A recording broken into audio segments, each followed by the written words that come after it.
Looks like we're live. Nice one. Let me just we've got some guests here already. So we've got the Mund, Oz in Shadow waiting. Let's go and say hello to him, shall we?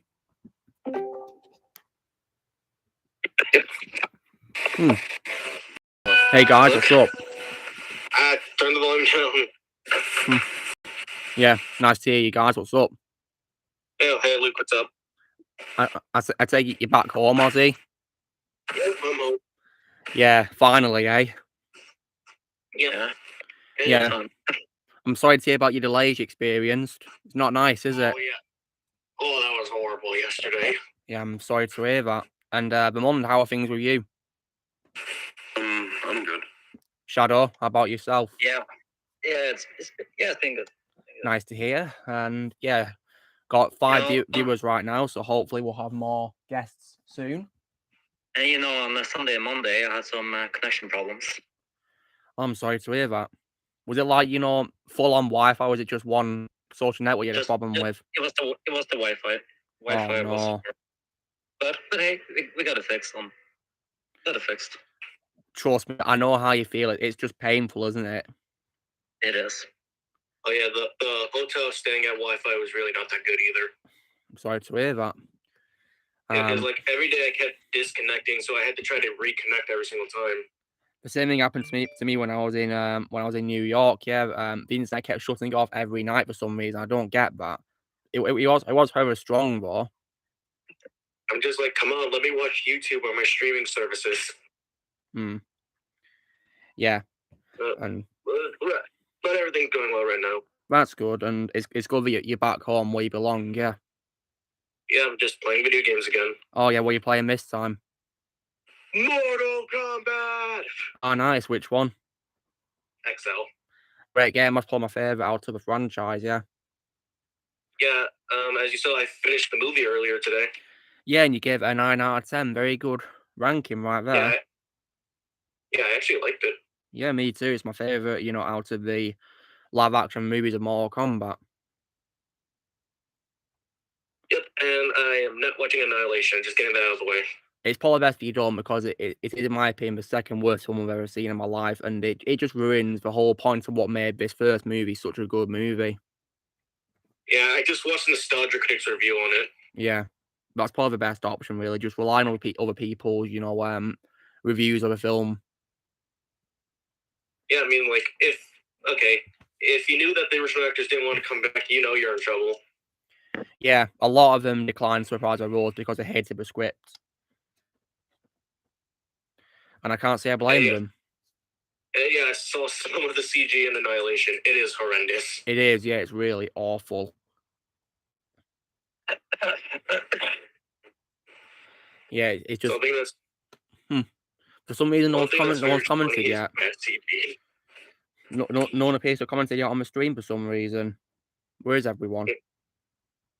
Well, I'll comment something. Hold on. Yeah, I might as well comment as well. Yeah, please do get it started. Why don't you guys? There we go. Okay, nice one. And now I'll comment on. I swear to God, is that your favorite greeting, Ozzy? Hello there. Yeah, it's funny. Yeah. Yeah, well, it's a meme, isn't it now? So yeah. I think it's also fitting that YouTube members start it off as well. Yeah, pretty much. Yeah, and the golden ones too, as I can see based on the badges you've got. Once we get people in the comments, I'll start showing what I got on DVD this week. All I can hint at so far is that what I got yesterday from my store, I got less than usual, but I paid more for it. That's all I can say. Yeah, it's ironic how I get less, but I pay more. And you'll find out why when I, start showcasing what I've got. I suck at pulling off finishing moves. As in the fatalities? Yep. Trust me, it takes a lot of practice to get them right. I when I was playing Mortal Kombat 11, I had to learn how to do them for the characters. It was tricky. Yeah, I was just playing as Scorpion. My favorite character in my franchise. I love Scorpion. Yeah, I think my second favorite is Sub-Zero. Same here, yeah. My favorite female character would be Sonya Blade. Oh, Movie Lover's joined us. Yeah. Hello, Movie Lover. How's it going? Good. Yeah, welcome to a stream, and yeah, hope you're doing well. We've got people in the comments, so Rio and Darth Primer here. What's up, guys? Hope you're all doing well. Welcome. Sorry if I got your gender wrong, because I just said, hey, guys, you know, but yeah. It's good to see you people here. On. Yeah. So, Movie Lover, how's your week been since, you know, we last streamed? Good. Nice. And on the last stream we did, you mentioned that you were planning to see the new Elvis movie. Would you say you'd recommend it? Yeah, I would. Oh, nice. You see, because I'm not really much a fan of Bohemian Rhapsody. So would you reckon this is better than Bohemian Rhapsody in your opinion? Way better. Oh, wow. Not as good as Rocket Man though. Rocket Man, yeah, I plan to watch that, yeah, and because I saw Bohemian Rhapsody and I think it's overrated, to be honest. Yeah, like I feel like Stars Born should have won instead of Bohemian Rhapsody at the Golden Globes. Yeah, I plan to watch that movie one day. A Star is Born. Yeah, Rio, I hope everyone will be okay with you in this upcoming heat wave that the country's going to be experiencing for 2 days. Just make sure you stay hydrated, yeah, and you have, you know, plenty of, you know, like ice or whatever. Fan on in my room now. That's good, Ozzy. You've got a fan on, yeah. Yep, and there's my window. Yeah. Yeah, Dark Plan, that's a member badge right there. Yeah. You know, the star ball. It's pretty cool how that ball appears in pretty much every Pixar franchise, isn't it? You know, the star ball. Yeah, it's called the Luxo ball. Luxo, yeah. Oh, Blaze has joined us, but he's on mute. Oh yeah. For Mortal Kombat XL, what'd you think about like Alien, Predator, and Jason and Leatherface showing up? Well, that's cool, isn't it? You know how they appear as guest characters. Yeah, I haven't even started watching Alien yet, but I think that's kind of cool. Yeah, well, I'd recommend just the first 2 Alien movies for your own sake. No, I heeded your warning on the 3rd movie, which I'm gonna dodge. Please, just avoid it like a plague. It's just downright awful. It's awful. You would not ever watch that. It may have a fan base, but it still sucks. Yeah. And Movie Lover, you can confirm to us, but your opinion on this movie, hating it, was cemented when you rewatched it, didn't you? Yeah. Because at first you thought it was just mediocre, didn't you, based on your ranking video, but now you really hate it, don't you? Oh, yeah. So, like, you've always hated the opening scene, of course, haven't you?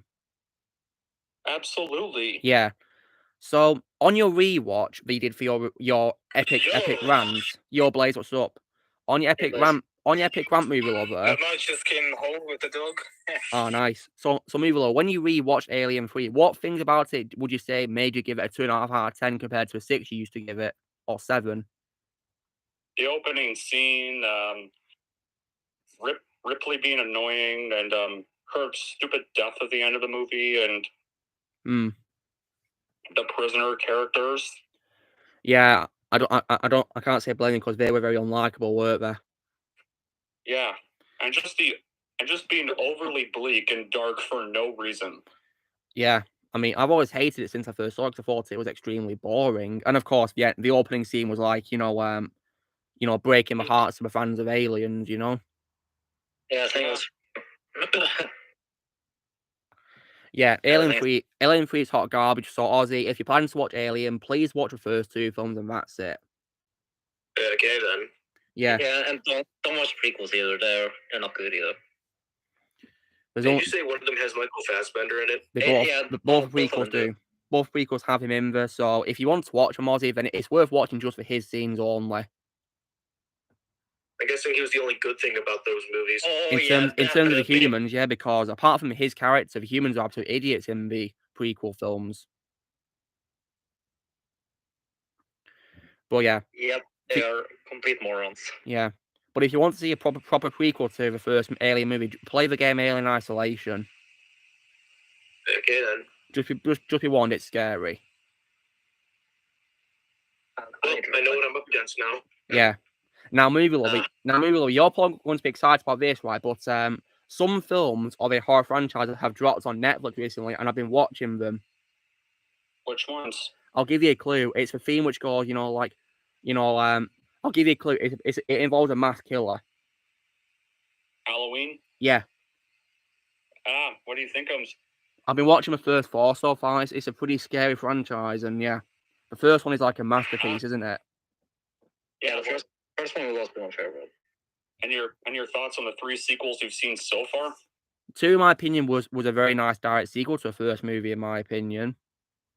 Yeah, to me personally, it's kind of I don't mind H2O and the 2018 trilogy as alternate what-if timelines, but to me, Halloween 2 will still be the true end to the Michael Myers story for me. Well, I can see why. Yeah. I can see why, because Dr. Loomis shot him dead, didn't he? And he burnt, didn't he? Michael Myers. Yeah. And hey TJ, yeah, long time no see. Hope you're doing well. Halloween 3 Season of the Witch is good, but it's not really a Michael Myers film. Yeah, that's what I didn't like about it. It kind of felt like a standalone movie, really. Yeah, it is pretty much a standalone movie. And plus, I think, the idea of adding, like, robots, like, is that really supposed to be horror? That's sci-fi. Yeah, and then Halloween 4 wasn't terrible, but it wasn't needed. Yeah, it wasn't needed, but I like it slightly more than 3 due to bring back Michael, of course. However, it's not as terrible as the one you're going to have to watch next after 4. The 5th one's on there, so I'm going to have to watch that. Wish me luck then if it's bad in your opinion. And what? Look, you're definitely going to need all the luck you need for Resurrection. There's a certain female character in 5 you're going to hate. Okay, well, wish me luck then, guys.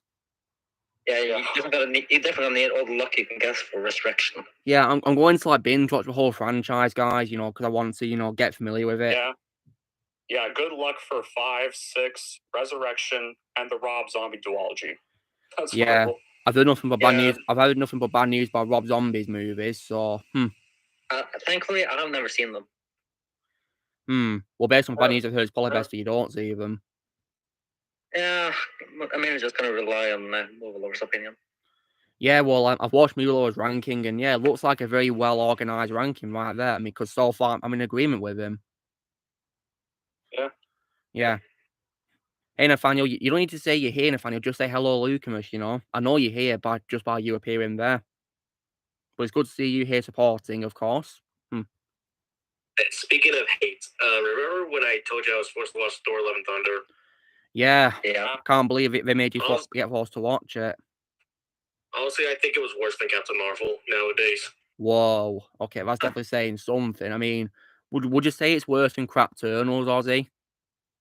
No, not exactly. Okay, so would you say Crap Eternals is still your worst MCU movie in your opinion? Yep, and the reason why I think Thor Love and Thunder is worse than Captain Marvel is because at least Captain Marvel is not a misleading title. Even if you hate Brie Larson, it's still not misleading. Yeah. So, yeah, I thankfully refuse to watch it. It was so god awful. Yeah, I'm not watching it either. Yeah, I don't even know why people are giving this franchise a chance, because the MCU's dead on arrival. It is. They are killing the MCU with their stupid decisions. Yeah, they are, and I don't know why. Oh, that's nice. Well, he's got Fanta.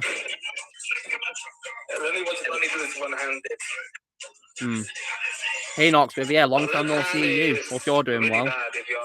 Blaze, what's that music? Oh, wait. You might want to turn it off because it could be copyright. Yeah, exactly. You don't know what's going to happen these days, really. But yeah, Mula, you've joined at a very good time, because I'll be showing off what I got on DVD this week. You're probably going to be satisfied by some of the things I got. Okay. Well, yeah.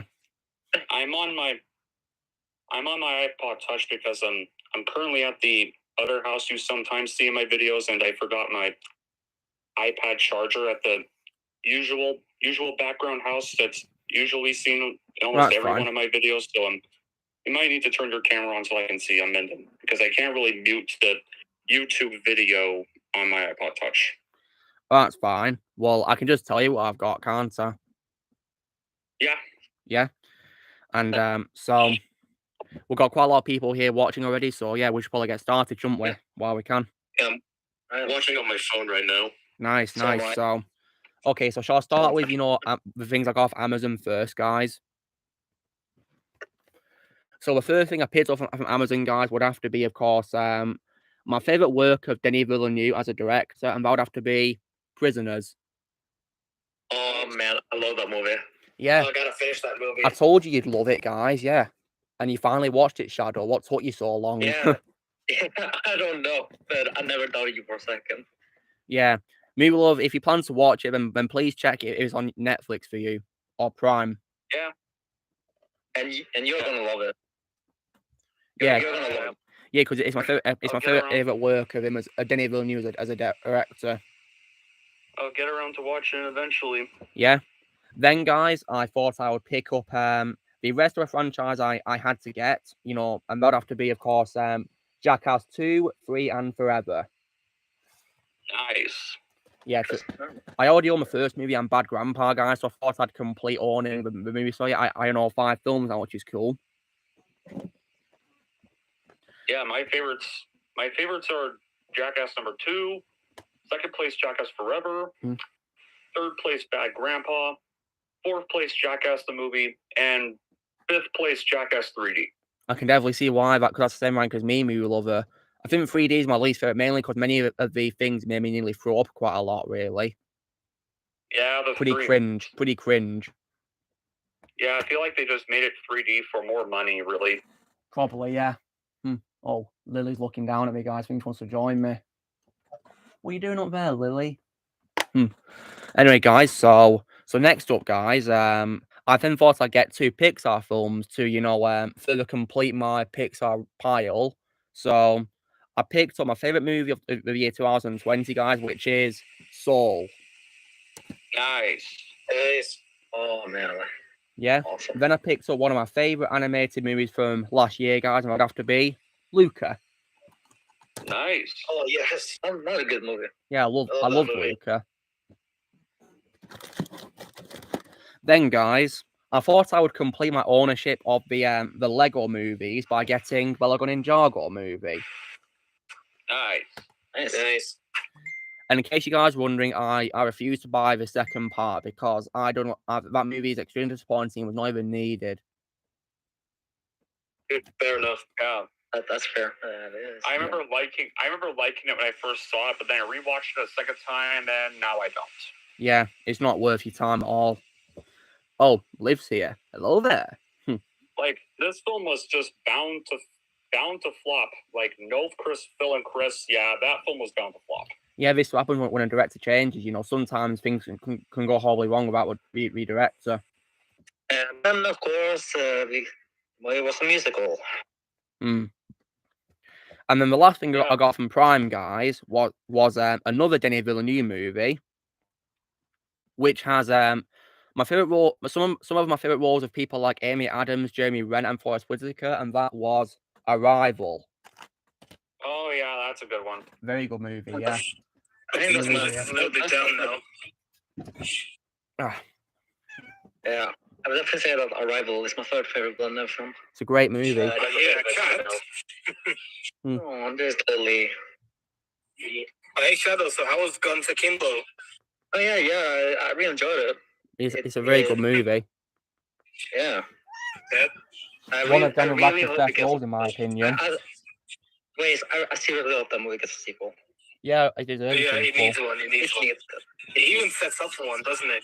Yeah, it does, of course. Why don't you go, Lily? Go on, then. All right, guys, so... YouTube comments, okay, guys, so that's me done with, the Amazon stuff that I've got. Holy, 43 views. Oh, nice one. Okay, guys, so are you guys ready? Video. Oh, goodness. Are you guys ready to see what I got via, my store yesterday then now? Yeah.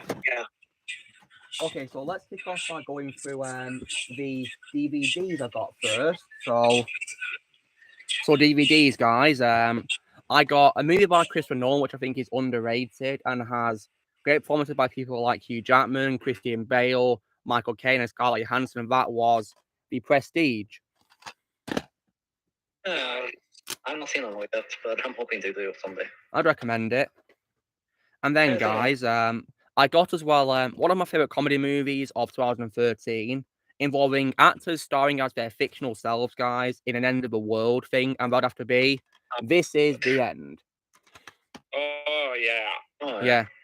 And Shadow, because you hate Seth Rogen, you'll be happy to know that in this post he's getting punched by Craig Robinson. He's getting punched, Shadow. Yeah.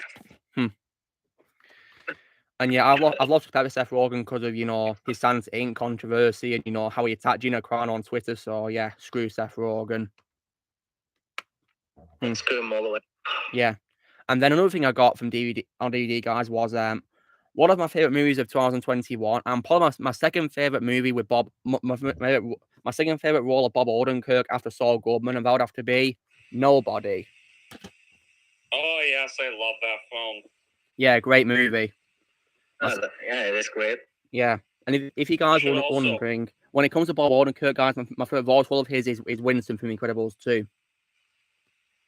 There's another great film that director of Nobody directed as Hardcore Henry. I recommend you check out. I'll try to watch it one day, movie lover. Say what I think of it, and then it's kind of somewhat like Crank, except from first-person point of view and a quiet protagonist. Well, movie lover, the thing is, it's a pretty cool coincidence that you mentioned that, because that's why I got both the Crank films. Oh, nice. Cool. Yeah.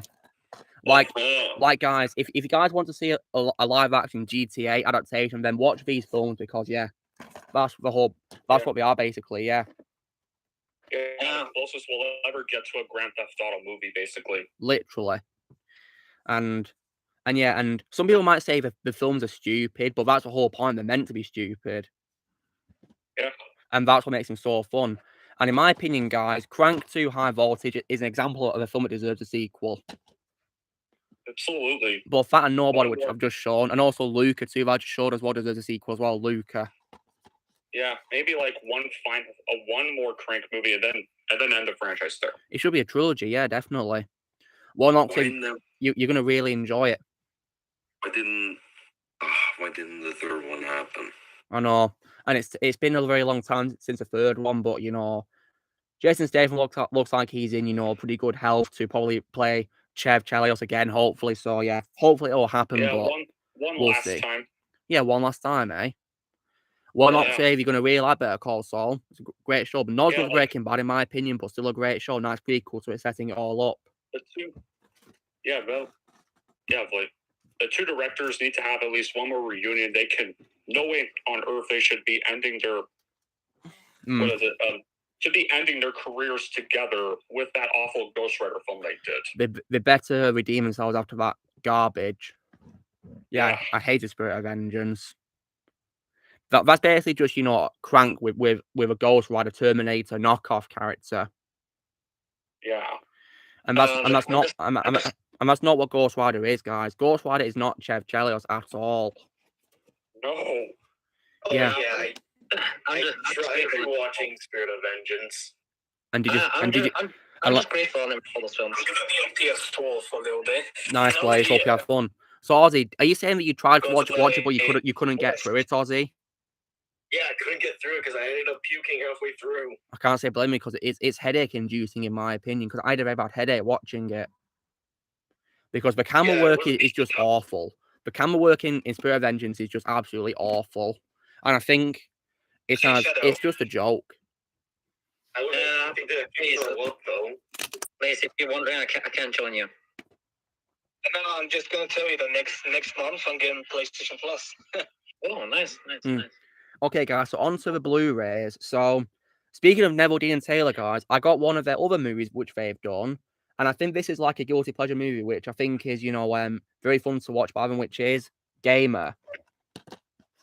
Oh yeah, that's also a pretty good film. I know critics hated it, but I think it's a guilty pleasure. I mean, it's not great, but I don't think it's as terrible as people make it out to be. Me neither. I have fun with it, and it has my favorite role of Logan Lerman as well. Logan Lerman. Yeah, another one of my favorite roles from Gerald Butler, and plus Michael C. And plus, my favorite thing of that movie is Michael C. Hall's performance. He was amazing, wasn't he? Yeah. It's what? In Gamer Blaze, you know the movie by Neville Dean and Taylor called Gamer? Yeah, the guy from Hey, Dexter. look at this. Look at this. Look who's online. Who's online? Wait, can you see it? No Oh, Blaze. I can't think. Damn. Oh, it's Mike playing Mortal Kombat 11. Nice. Yep. Cool. Okay, so I think that's his favorite fighting game now, isn't it? probably, yeah. Although I like Mortal Kombat XL more. And then, Oh, yeah, guys, XL. so... And also, when it comes to Gamer, guys, it has my favourite role of, Logan Lerman, because I'm not really much a fan of Percy Jackson, really, guys. So, yeah, I thought he was better in this movie, to be honest. Yeah, I think my only bad quality with Gamer is that maybe they could have toned down the sexual stuff a little bit. Yeah, that was probably a good idea. I don't think it needed, really, to be honest, all that stuff, really. Yeah, like, that stuff only worked in Crank because it was meant to have that stuff. Yeah, exactly, yeah. Because Crank is GTA, isn't it, movie lover? And GTA is not for kids, is it? Yeah. Yeah. It's simple. Then, guys, I then got a Blu-ray collection of 3 movies which star Vin Diesel. It's not Fast and Furious because I already own the 7 films, that I plan to keep it that way for Fast and Furious. And I also, of course, already own Triple X, guys, and I don't plan to buy the sequel to that. Yeah. It's far best if you don't see the sequels, in my opinion. Yeah, I've only seen the first movie. Yeah, And, please, and based on Shadow. what you- Yeah, Shadow, for your own sake, please don't watch State of the Union, because that movie is hot garbage. Yeah. Like, Shadow, if you want to watch if you want to watch the second film, Shadow, just watch Samuel L. Jackson scenes for your own sake. Yeah, like, that film, as soon as you see the cover says, from the director of apparently one of the worst James Bond movies, you know the movie's going to be bad. Yeah, I believe it. Isn't it the same director Die Another Day, movie lover? Yeah. Well, that's why, because Die Another Day sucked. Yeah, Die Another Day was absolutely hot garbage as well, so yeah. Okay, so, and this franchise I got with Vin Diesel, guys, was of course, Riddick. Oh, yeah. And this consists of Pitch Black, and then, of course, an animated movie called Dark Fury, and then, of course, the second live-action movie, which, of course, is The Chronicles of Riddick. The fourth movie, Riddick is not in this, but I'll probably get it separately, maybe. Pitch Black is the only one I've seen. Yeah. In my opinion, it's the best of them. I saw the fourth one in theater. I only seen the fourth one, which was Riddick, and which was in theaters one time, and I haven't seen it since. And how was it in your opinion, movie lover? I thought it was decent, even though I never saw the other two. I still thought it was fine for what it was. I'd recommend Pitch Black. It's pretty good. Yeah, I heard Chronicles of Riddick was pretty terrible. Yeah, it does the Alien 3 cliche to Keith David, just so you know. Which is of course disappointing. Then, guys, I then got one of my favourite, action buddy cop comedy movies, and which has one of my favourite roles of Jackie Chan, which is Rush Hour. Nice. Yeah. I've seen the second film, guys. It's always pretty good. I've not seen the third one yet. And then, guys, I thought I'd then get the first 4 films of my second favourite role of Sylvester Stallone of all time. And that'd have to be the first 4 films for Rambo. Oh, yeah. Yeah. And soon, guys, I plan to order Last Blood on Blu-ray as well. Yeah, I own all 5 of the movies. Yeah. Because even though I think, Last Blood is an unnecessary sequel that wasn't really needed, I have fun with it. Yeah. Compared to a lot of oversensitive people that seem to hate it. Yeah, I didn't hate it. I mean, if you guys want to see a bad Rambo movie, guys, watch Rambo 3. Like, I know Rambo Rat for Life hated it, but not because it was racist, because he just thought it was just forgettable. He actually hated it for mature reasons. Well, I didn't think it was racist at all. I didn't give any thought when I saw it. Yeah, he just thought it was forgettable. So at least that's a more honest opinion than just because it's racist against Mexicans. How? Makes no sense. It's not. Doesn't make any sense. What? Yeah, just ignore the critics, guys, because they're stupid. When John Wick kills people, they're fine with it. But if Rambo goes to Mexico, it's suddenly a crime. Honestly, the critics must be on crack if they're going to be saying things like that. I mean, I ignored them for Jurassic World Dominion, and it wasn't that bad. Well, I'm Yeah, I'm planning to I watch it wasn't. soon, guys, via streaming. So I'll see what I Well, think of I it. But wasn't. I'm ignoring the critics for. Yeah, I wasn't a big fan of Jurassic World Dominion, but I just thought it was actually decent and not terrible. I mean, Mule, you said that your favorite thing about Dominion was be returning the original character, didn't you? Yeah, and the only thing I will reveal is they do not die, thankfully. So it's not a sequel trashology thing, is it, Ben? No, it's not. All three of them actually live. I can confirm that too. Yeah. Okay, so now on to the Steelbooks, guys. So the first Steelbook I got was a movie which is like a detective movie involving like murder mystery stuff like that, and it's also my second favorite movie by director Paul Verhoeven after Robocop. And it's also, in my opinion, a major example of a film that did not need a sequel, and that is, of course, Basic Instinct. Oh yeah. Yeah, this is Steelbook. This is Steelbook movie lover as well. Steelbook. Nice. The first one's actually pretty good. It is, yeah, very good movie. Yeah, and if you guys haven't seen Basic Instinct 2, then please, for your own sake, don't watch it, because basically it stinks. That's what's bad about it. It stinks. It's one of the most. Yeah, it's one of the most slow, boring movies. I almost fell asleep several times watching. I nearly fell asleep too watching it, and it felt like it was 3 hours long compared to the actual runtime it is. Yeah. Yeah, that's how incredibly slow it is. The pacing really sucked. Yeah, it did. It was awful. And then, guys, it's supposed to be. Sorry. It's all right. Yeah. So the last thing I got, guys, from Steelbooks was the 5 films of a franchise I do love, guys, which starts off with an absolute timeless classic by Spielberg, and that is, of course, na na na na na na na na na. Yeah. Yeah, it's the first 5 films on Steelbook, guys. Ah, sweet. Oh. Yeah, I got one Steelbook, guys. All the first 5 films on Steelbook. Yeah, I own the first 5 as well, and sadly, that includes Jurassic Park 3. Yes, I own 3 as well, but it means I can rewatch it, guys, to see if my opinion on it will change or not, because I used to give it like a 5 out of 10, but I've not seen it since, I did my ranking video, so we'll see how it changes. I still hate it, but I know 3 has so many fans that say it's good and try to defend it. I still don't like it. Yeah, I absolutely hate it as well. I mean, I think it is the worst of the franchise. There's some people who say it's better than The Lost World. I think seriously. Yeah, I'm gonna have to disagree with that. Yeah, I love The Lost World. It's my second favorite after the first movie, The Lost World.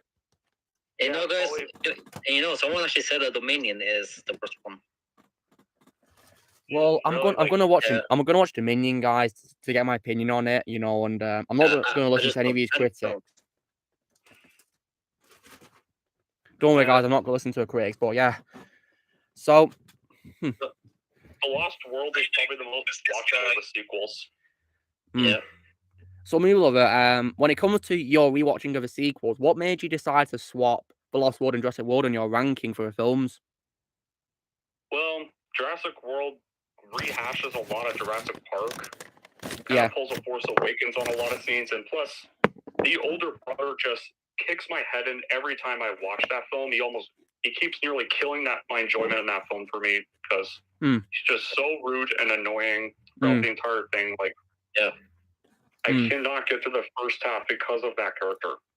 Understandable, yeah, he's very annoying. That's why it's my third favorite too. Yeah. Hey, shout out. Yeah, what is the boys? Oh, guess who's this guy? Looks like Tony. Alright, turn around, boy. Hmm. Hey, yes.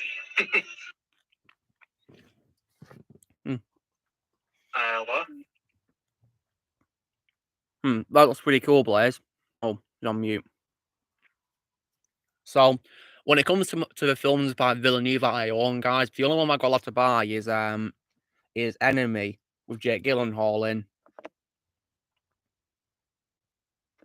That's one I've got to buy. Have you seen Enemy, Movie Lover? No, I haven't. I'd recommend it. Jake Gyllenhaal is really good in that movie. I can also confirm, guys, that the more I rewatch Prisoners, the more I love it, and it has And it has my favorite role of Jake Gyllenhaal now as well. Yeah, same as me.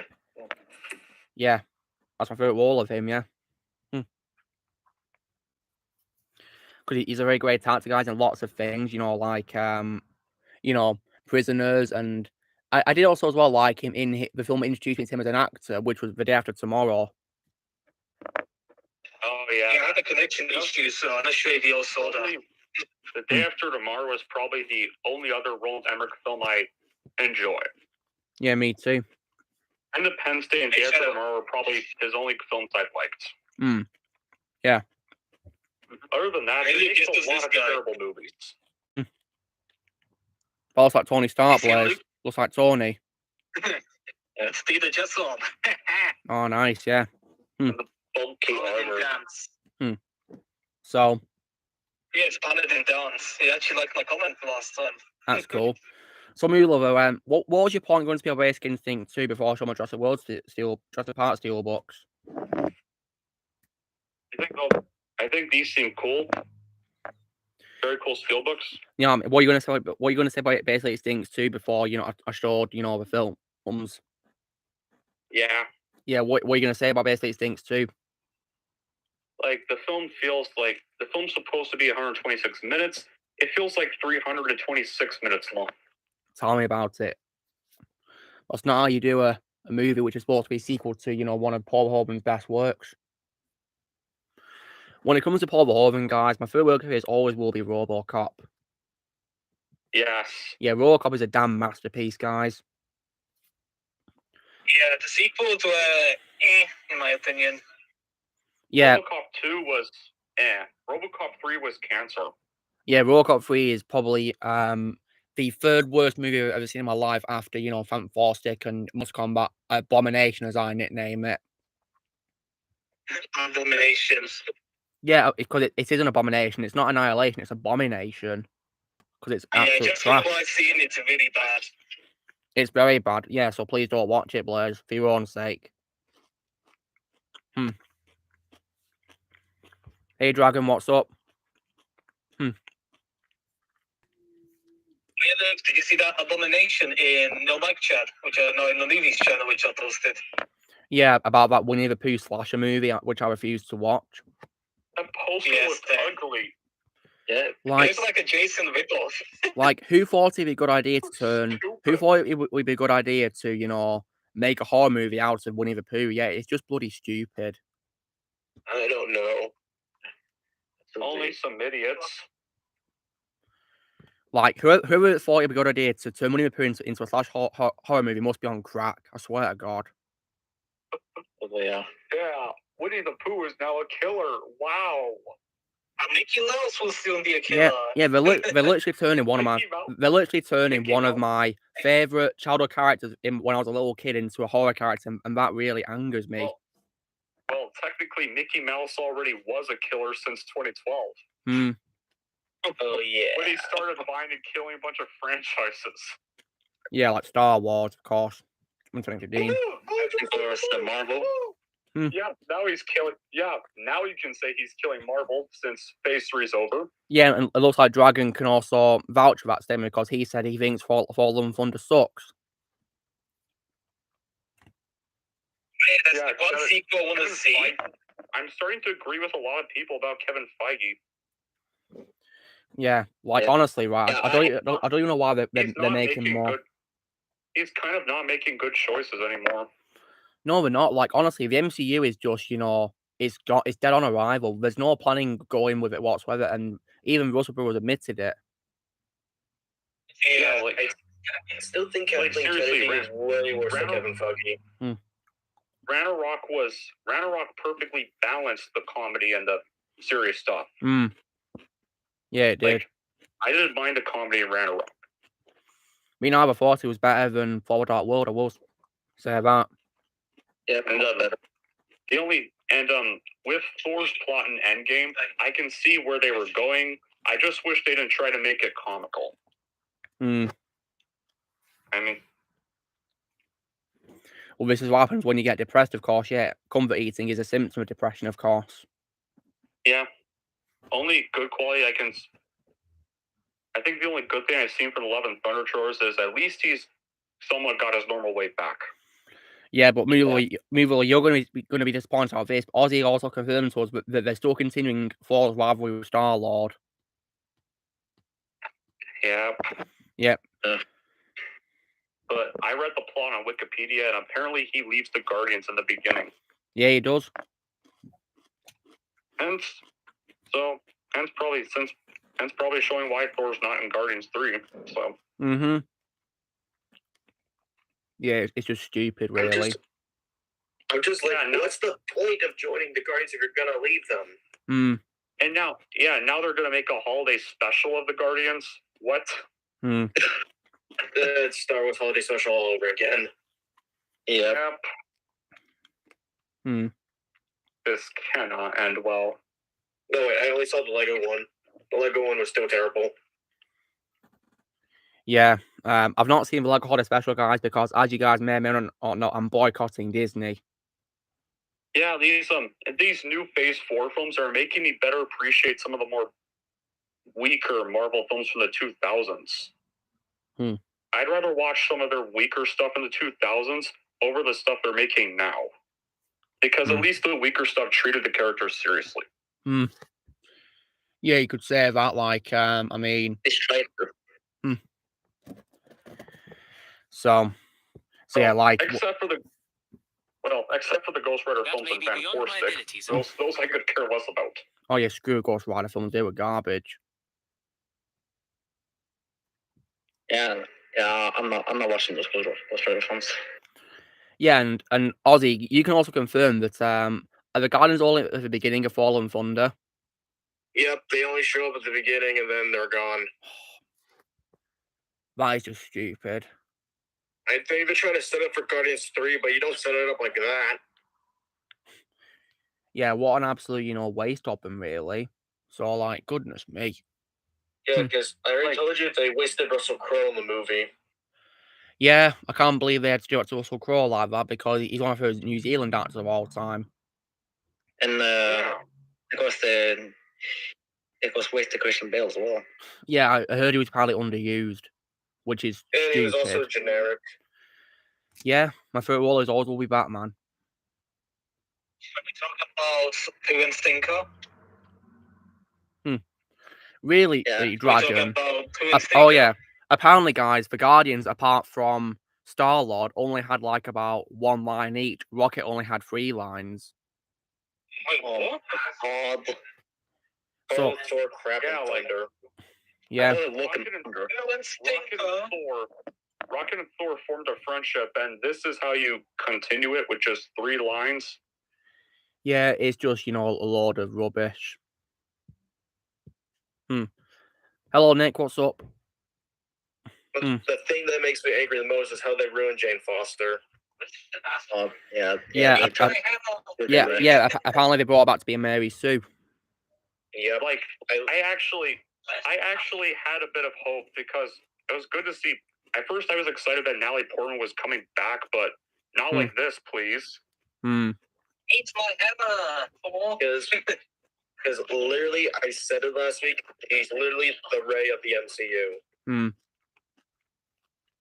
Like, her story arc perfectly ended with the Dark World. They really should have just left her alone. And also the post-credit scenes were also pretty bad as well. Yeah, I've heard from Wikipedia they show a cameo of Heimdall. Hopefully this is just in the afterlife, but... It is, yeah. It's Valhalla, yeah. Yeah, because when I read about that post-credit scene, I was like, wait, he's still alive after Thanos stabbed him? And he blew up in that ship? Really? It's...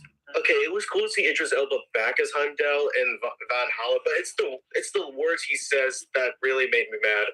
What did he say, Ozzy? He said to Jane Foster, "Thank you for looking after my son." I was just like, "No, that's Thor, not Jane that looked after your son." Stupid. Oh my god. MCU.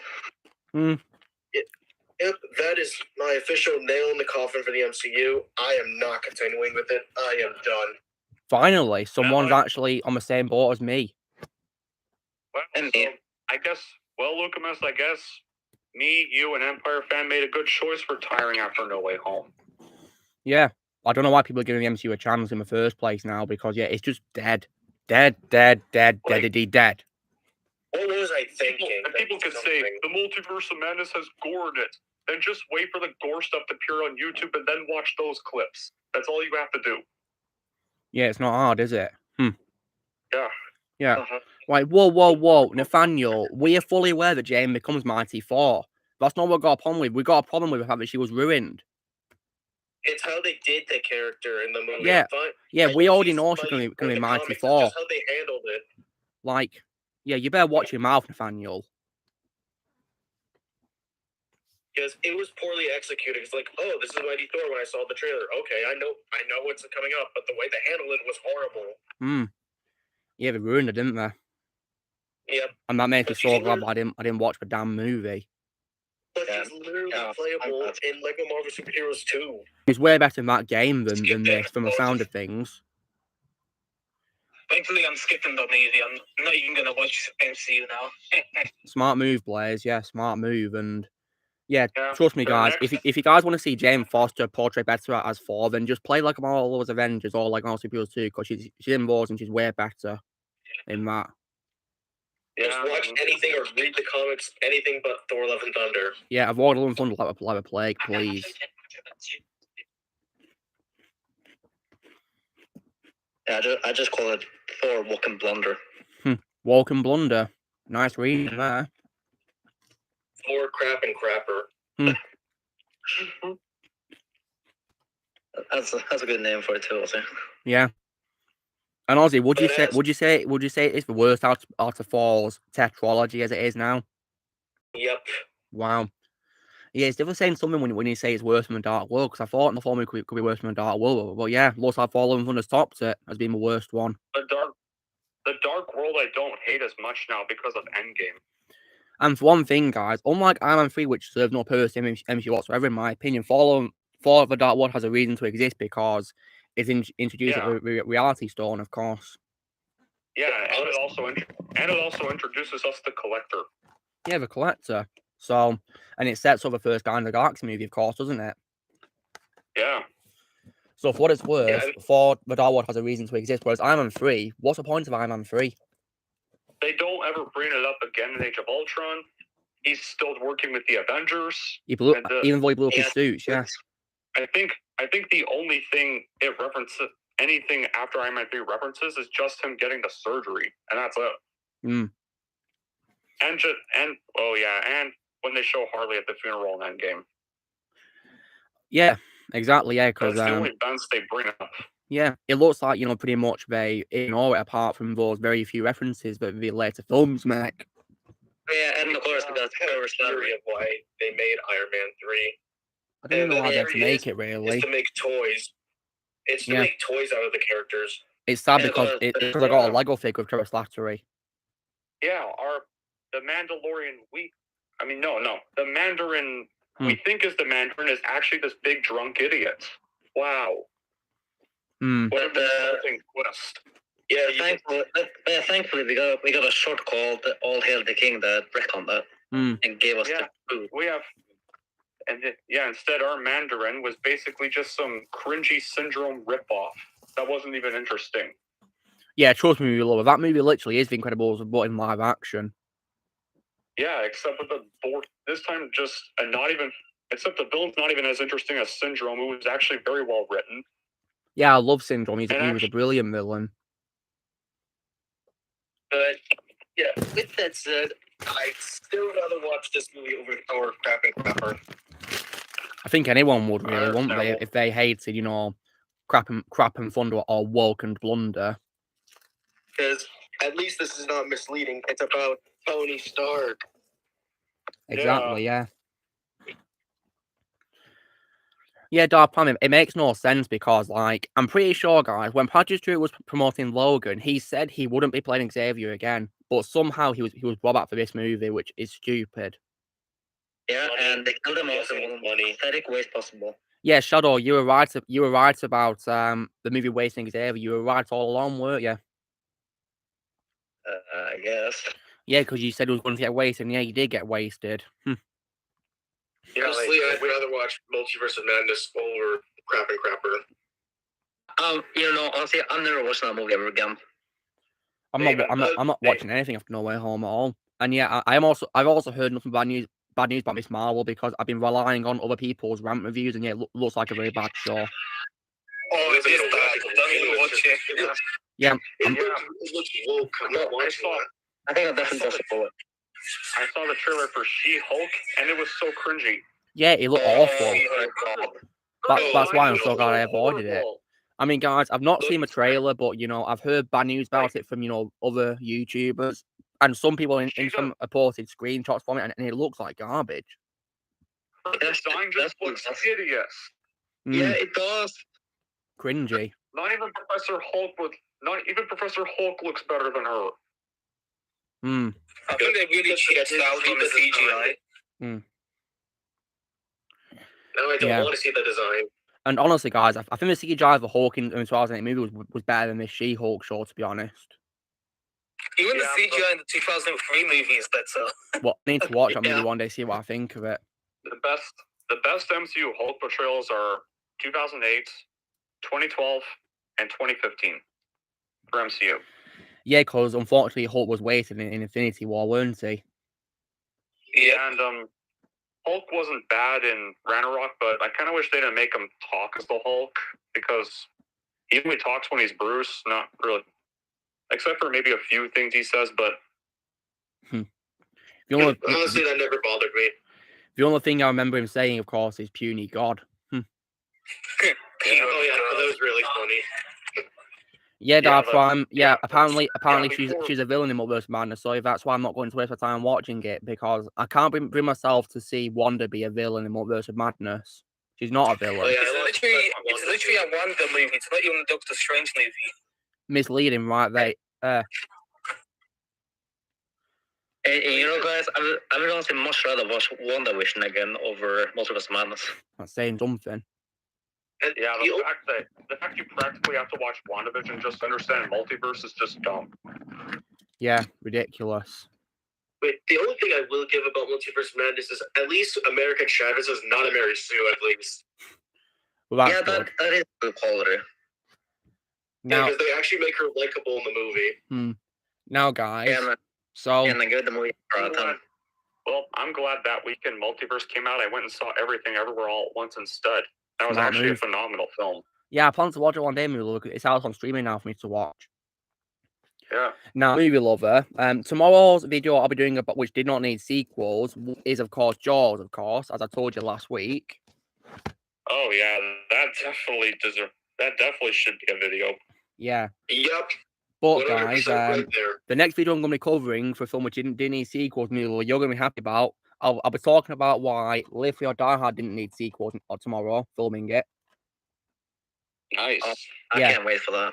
Yeah. But at least I know where to stop with Die Hard. Yeah, and in case you're wondering, this is, of course, Die Hard 4.0, the extended, the R-rated version, because it's rated 15 for me. So, yeah. And it's the last good Die Hard movie. Yeah, and I like to say there's only 4 movies. It will always be only that. Yeah, I like to attend that the one from 2013 is just one of Bruce Willis' direct-to-video movies, but where he happens to be called John McClane in that. Because the fifth movie is anything but Die Hard. Yeah, it's not even about John McClane either. Alright, take care, Dragon. And that imposter, I refuse to call John McClane. Yeah, it's just a scroll as John movie. Look, it's a scroll. Yeah. Just running around, punching Russians, driving through vehicles, not caring if he hurts anybody. That's not John McClane at all, is it? Now I'm really not watching A Good Day to Die Hard. John McClane's supposed to care about others. Yeah, Ozzy. That makes him such a great character. Yeah, Ozzy. We didn't name the 5th movie A Bad Day to Die Hard because it is a very bad movie. How about A Crap Day to Crap Hard? Crap hard, yeah. Or you could also call it A Good Day to Kill a Franchise, because it literally does kill the Die Hard franchise. Yep. Well, the good news is, guys, we're not going to be doing a 6th movie because of how much, you know, Good as I Have bombed. And because Disney canceled it. And furthermore, guys, even if we want to do a 6th movie, they can't because Bruce Willis has, of course, retired from acting. Yeah. So I wish him all the very best. Yeah, exactly. That's why I avoided MOM. Because, I mean, you know what's sad, guys, is long before he actually appeared in a movie, I wanted John Krasinski to play Mr. Fantastic in the MCU. My dream came only for him to get ways because he just gets turned into spaghetti. Honestly, I wish I would have walked that after that scene. But why didn't you just do that, you know? You'd save yourself a lot of pain, if you walked out of that scene. You'd save yourself a lot of pain. Yeah. Should have walked out of the scene. Yeah, well, what stopped you? I don't know. I honestly do not know why I even bothered to continue. I mean... There were way too many people sitting next to me, so I really couldn't move. Fair enough. When it comes to, you know, bad movies I saw last year, guys, right, I'm going to be honest, right, you know, if I wasn't watching Crap Eternals with Declan, my friend from school, I'd have walked out halfway through because that movie was just so terrible. Yeah, I'd have walked out probably around the forest scene because that part was extremely boring. Nothing exciting happened at all. No action. I was literally out of my mind. Didn't know what was going on. Yeah, I'd have probably walked out in that scene if I was on my own there. But because I was with Declan, guys, I couldn't leave him. And he was also my ride home from the cinema as well, so yeah. I mean, movie lover, would you say that you nearly walked out of it as well? Yeah. Would you say that you'd have walked out of a forest scene as well? I barely remember Eternals, and I'm kind of glad I don't remember Eternals much, but... Yeah, I'm glad too, because it is extremely forgettable anyway, so I'm not surprised you think it's forgettable. I'd reckon, I mean, would you say you'd probably walk out of the part where they'd make Endgame pointless? Yeah. Because I'd have probably walked out of that part as well, guys. And I think Marvel's trying to make people forget Eternals. Yeah. And plus, guys, you know when it comes to me boycotting the Disney remakes and other Disney movies, right? You know, the only remake I've seen at the cinemas, guys, was the Lion King remake, and I didn't even want to watch it. I had to watch it because my brother wanted to watch it. I had to go with him. And plus, guys, if I wasn't with my brother at the cinema, I'd have walked out probably like, you know, halfway through the movie after my father's death, because that was extremely boring for me. Oh yeah, the way when Simba screams no. Yeah, because compared to the first movie where he screamed of pure heartache, in this movie he screamed like he lost a game of Fortnite. And also the bad auto tuning. He basically meowed his no. Yeah. And I even hate how they portray Mufasa falling too. Like the original, that was terrible. In the original animated film, how it goes, pretty much Scar says "Long live the king" in a very sinister, betraying, threatening tone, as if he's actually betraying his own brother. And Mufasa actually screams in pure fear, pretty much knowing his son's probably going to be killed as well, and to his death. And no one's going to be there to protect his son, which he obviously thinks as he's falling to his death. And Simba just screams in pure fear and heartbreak. It's actually very well portrayed in the animated one. Yeah. Here, in Lion King 2019, when Mufasa's screaming as he falls to his death, it sounds like he just sounds bored as he's falling to his death. Yeah, I hate to say it, guys, but I think James Earl Jones sounded pretty tired of this movie. He sounded tired. I think it's probably because of how he was getting old. Like, and what I don't get is, like, you know, why did they not bring up the other cast members of the animated movie, but they got James Earl Jones back? Or better, why didn't they just take the dialogue they recorded from the 1994 one and put it in the live-action one? Because it's just a shot-for-shot remake anyway, so it's not going to matter. You know, that's not a bad idea. They should have just literally used archive audio. Would have probably made it better because of the original voices. I mean, it's just a shot-for-shot remake anyway, so it's not like people would care. Yeah. You can't even see the emotion on their faces. Yeah, that was just so stupid. Instead of just trying to recreate scenes with different dialogue. Yeah, literally. And like, it was just badly rushed, really, you know, the production of it. The only only scene they did somewhat better was Scar's death. That was about it. Yeah, and speaking of Scar, guys, I hated his voice work in this remake. It was just so bad. Oh, the room being repaired and this At least the live action version of his death actually lets him explain he was trying to trick Simba, because technically he was. Yeah, honestly, right, you know, like, they should just use archive audio of Jeremy Irons for Scar in the remake, because, yeah, the new voice was just awful. They could have also done the next best thing, just bring Jeremy Irons back. Yeah, why can't we just do that, you know? I mean, if they wanted to bring, if they wanted to cast, you know, like, an actor who was, like, African-American, or, like, of African heritage, like the other line voice actors were, they could have got Idris Elba to voice Scar. Idris Elba would have been a way better option.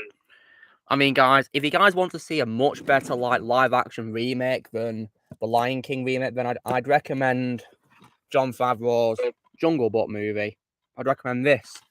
This movie, in my opinion, was far better than the Lion King remake, because, you know, had way better voice acting, and, you know, and for one thing, unlike the Lion King remake, the animals actually showed emotion in this remake. Yeah. They didn't just try to copy the original animated film again and actually try to be a little more creative. Yeah, exactly. With this remake. Yeah, and you know, guys, I actually consider Jungle Book to be the best of the remakes. Yeah, I agree. And I also, as well, thought the Cruella remake was also decent as well, but in my opinion, knowing it as iconic as the classic, where, you know, Glenn Close, is it? Yeah. Yeah. Glenn Close still kind of did it better. Yeah, Glenn Close, as far as I'm concerned, always will be Cruella. For live action, when it comes to that. But, like, animation, you know, takes the cake when it comes to these Disney movies, really. Yeah, the thing is with the live action remakes of 2019, I think Aladdin is the most tolerable, because at least you can see the faces, you can see the emotion on his faces. On the faces, at least. Well, guys, I refuse to watch the Aladdin movie, because I'm, of course, boycotting the remakes, including the old ones. I'm instead going to watch the original. Yeah, when it comes to Will Smith as the genie, I prefer his human design, and I absolutely hate his blue design. Yeah, I saw his blue design in the trailer, and it made me turn up a video because it was just utter cringe. It's Scorpion King all over again.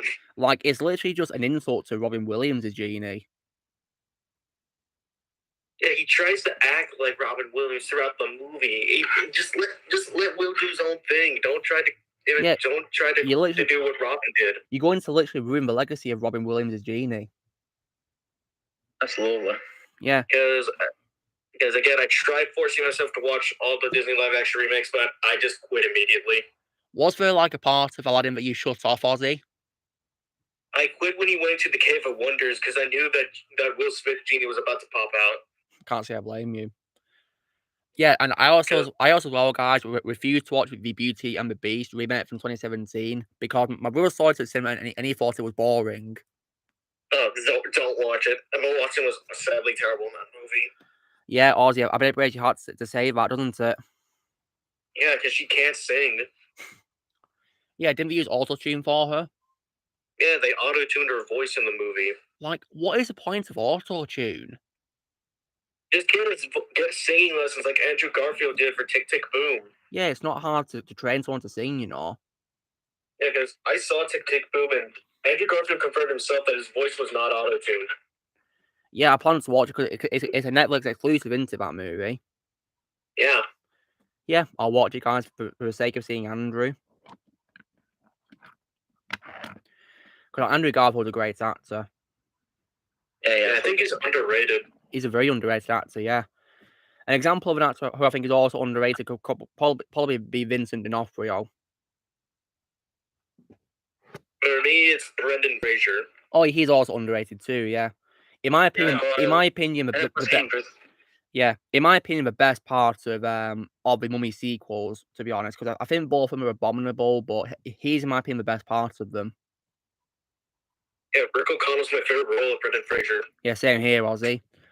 And yeah, I plan to watch more films with him in, like the Looney Tunes Back in Action movie. I plan to watch that, hopefully, to see what I think of him in that. I mean, Mulo, didn't you say that was your favorite role of his from your childhood? Yeah, Yeah. I did. Is it still your favourite role to this day, or would you say there's another role that's your favourite now? That's still my favorite role. Was Nice. I'll try and give it a watch. Yeah. And who else would you? And when it comes to Vincent D'Onofrio, guys, I think he's very talented at playing all these unique roles.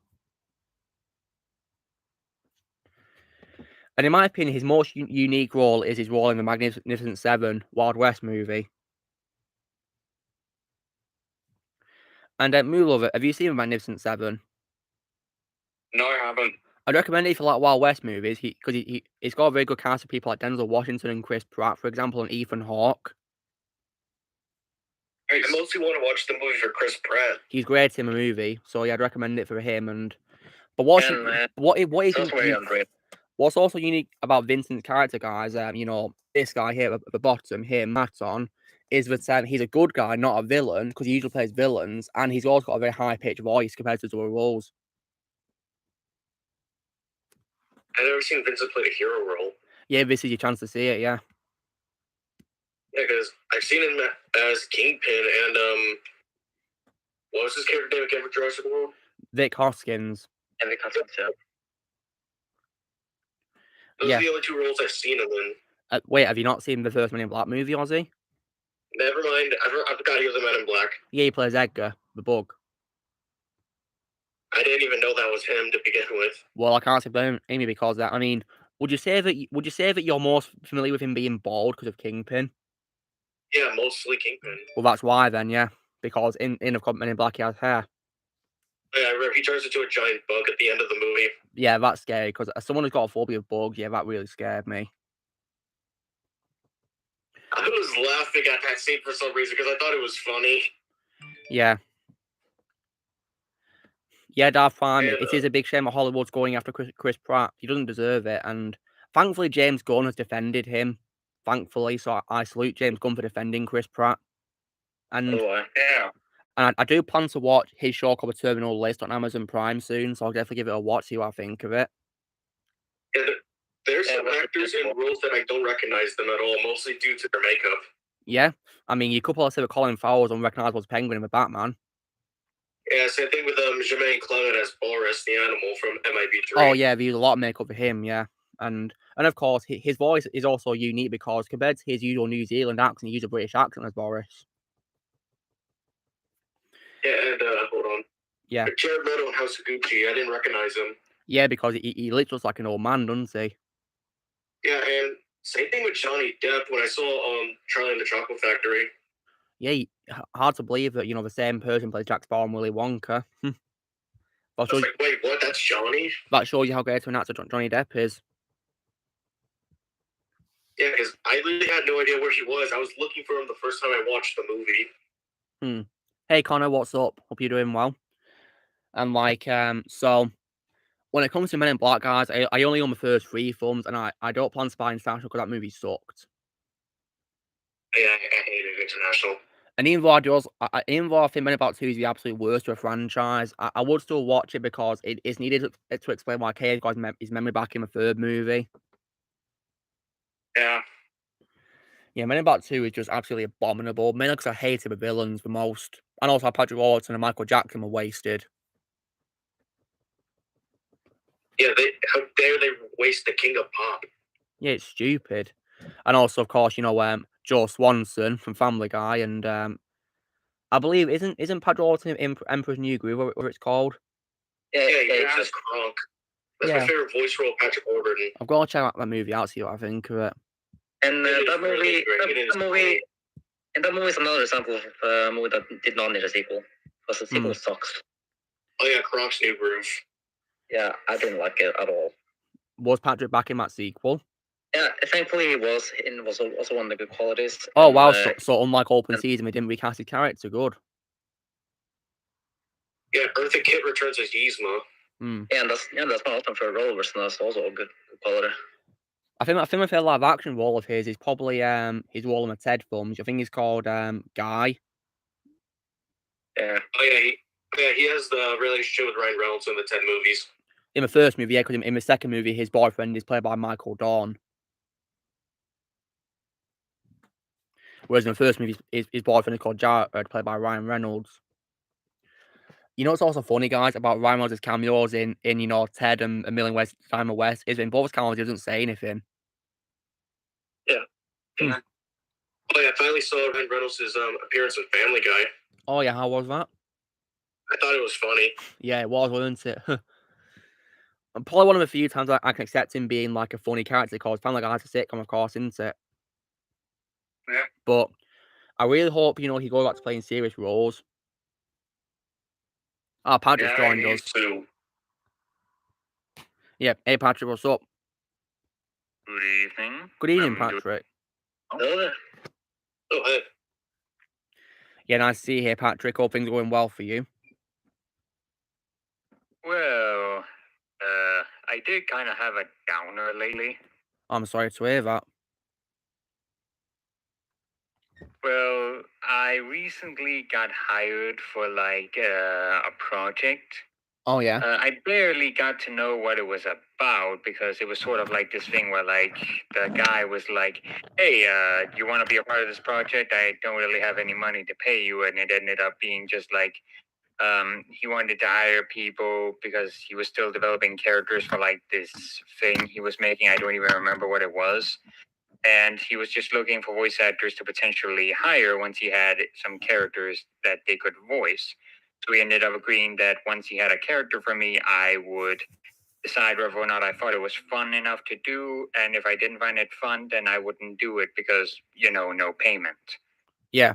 But then recently, I completely quit the project along with other folks when the guy got exposed as a pedo. Oh dear. Wow. No. Good thing, So, good thing you backed out, that was a bit of a Patrick. downer. Yeah, it's good you backed out, well, of course, yeah. Yeah, so I basically blocked the guy, deleted the conversation, left the server, pretty much everything. Good. I don't even remember the name. Yeah, that's probably for the best, isn't it? Yeah, I'm not traumatized over it, if that's what any of you are worried about. I'm just annoyed by it, frankly. Well, I'm sorry to hear you had to go through that, Patrick. Yeah, kind of crappy. Yeah, it is, isn't it? It's a big shame. I've also got some other kind of bad news. It's not really bad news, and it's also nowhere near as bad. I think Monty is on holiday right now. Oh, is he?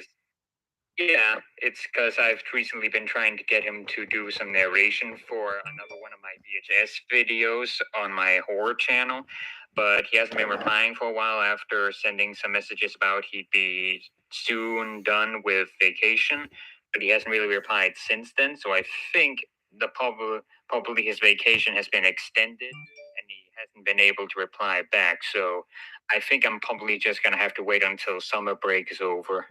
All right. Well, hopefully he'll be home soon. Yeah. Yeah. I see Daniel's joined us. What's up, guys? How's it going? Yeah, going pretty well. Having a nice conversation, Daniel. Nice to see you again, Daniel. What? Nice to see you again, Daniel. Nice to see you again, too. Is it okay if I call you Don? Yeah, you guys can call me Movie Lover or Don. I don't mind. All right. Appreciate it. So, now that I'm finally here, I plan to tell you guys about my entire trip to Yellowstone in potentially under 30 minutes or so. Nice. Well, hope you had a good time. Yeah, I had a good time. All right, so let's start from the beginning. Last week, Thursday, the rental Class C RV came. My parents drove it over to my house. We loaded everything up, and we started making our way to Yellowstone. We made it 3.5 hours until we hit Vegas. And then we stopped to take a shower. And then we drove another 5 hours over to Zion National Park, which is a national park that's not as well known as Yellowstone, but it's still a national park nonetheless. So we got there late at night, and then we spent the entirety of Friday over at this park at Yellowstone, just chilling out.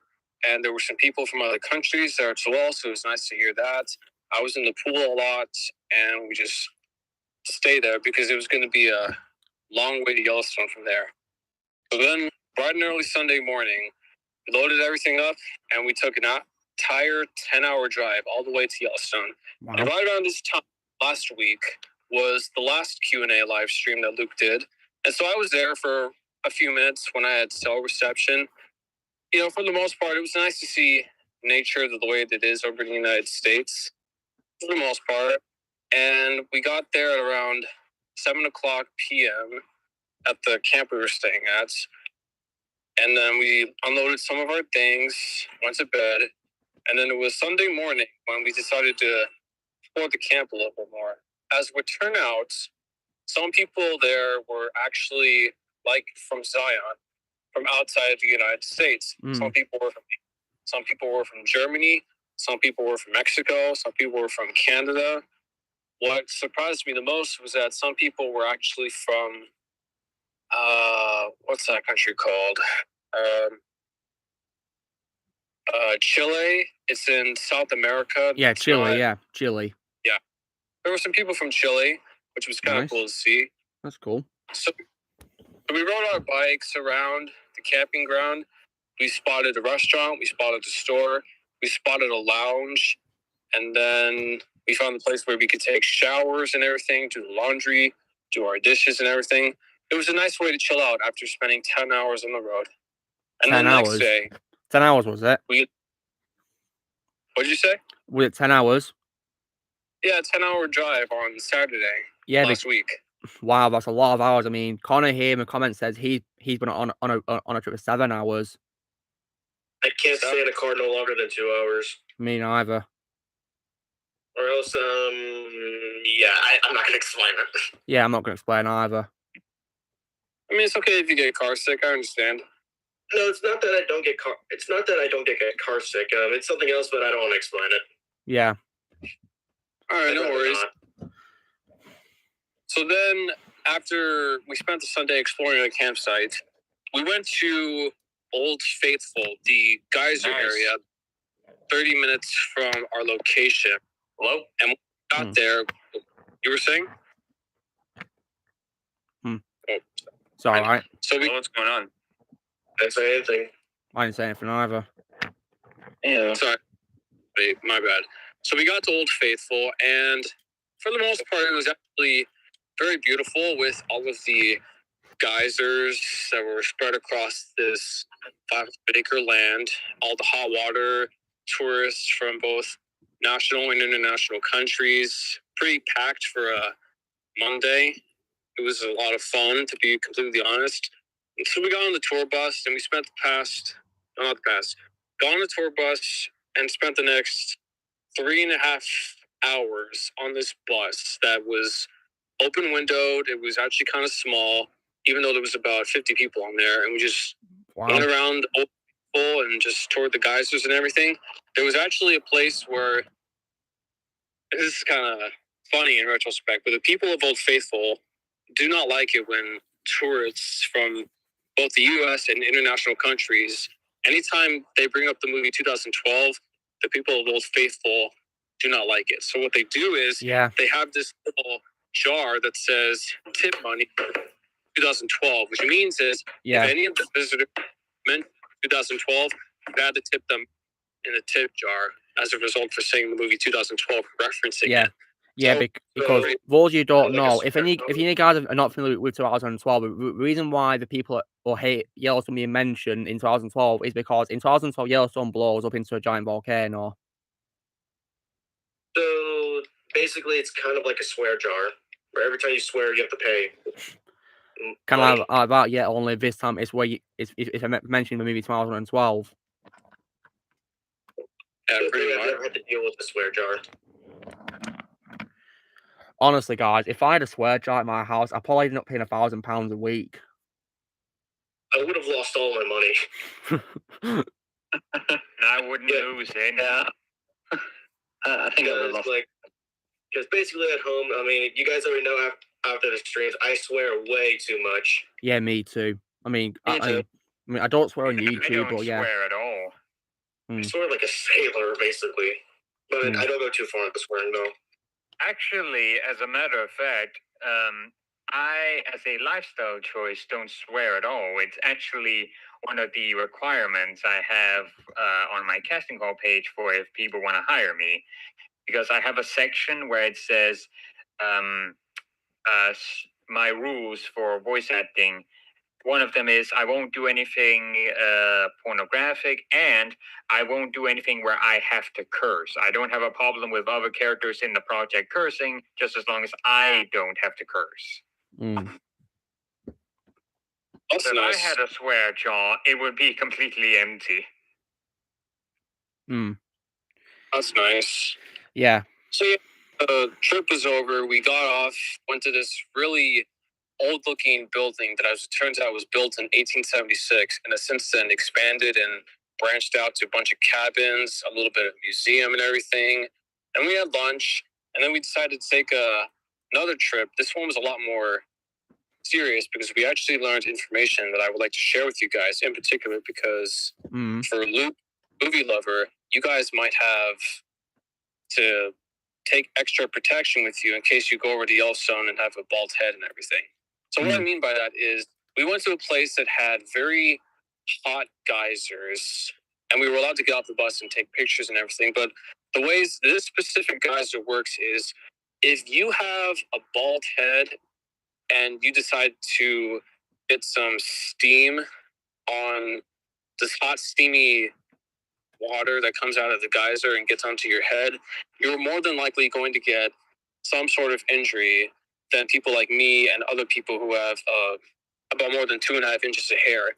And the reason for that is when you are almost completely bald or bald in general, if you're exposed to water that's over 100 degrees, in particular because these geysers are over 200 degrees hot, you might get to a very serious injury. Whereas if you have someone like Ozzy who has a huge chunk load of hair, you're less likely to have an injury. Interesting. Yeah. So it's something every day. Yeah. Oh yeah, Wolf of Wall Street. Yeah. I plan to watch it one day because I see it's on Netflix. Wolf Street.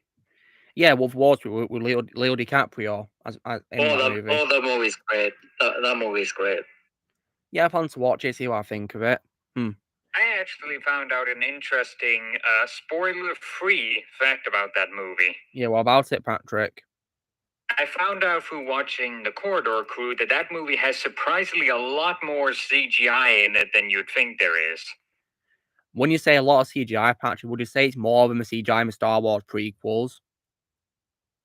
I don't know. I don't fully remember, but apparently it's because they, in many shots in the movie, it's kind of like the Star Wars prequels, where it was mostly green screen sets with some actual parts of the sets being real and just good lighting. And the CGI is, it's that kind of CGI where it's so good that you don't notice it.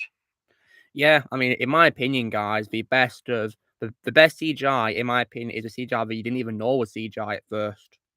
Yeah, that's actually something I've seen some CGI artists joke about, where they joke, we rarely get appreciated for our work when it's good because people don't notice it, but when they do notice it, it's because it's bad. Yeah, I mean, the worst CGI I can say, for example, is probably maybe the CGI for Scorpion King and Mummy Returns. Oh, boy. Actually, I just found out something pretty cool.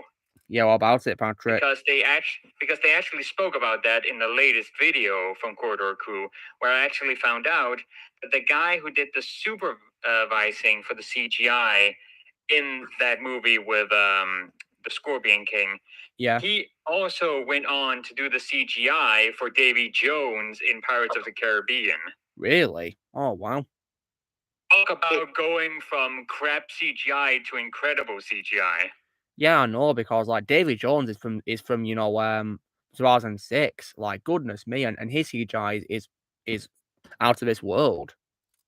Yeah, they actually talked a lot about that in their latest video about how that ended up working. Yeah, because the CGI for Davy Jones is just absolutely incredible to look at, whereas the Scorpion King is so laughably bad.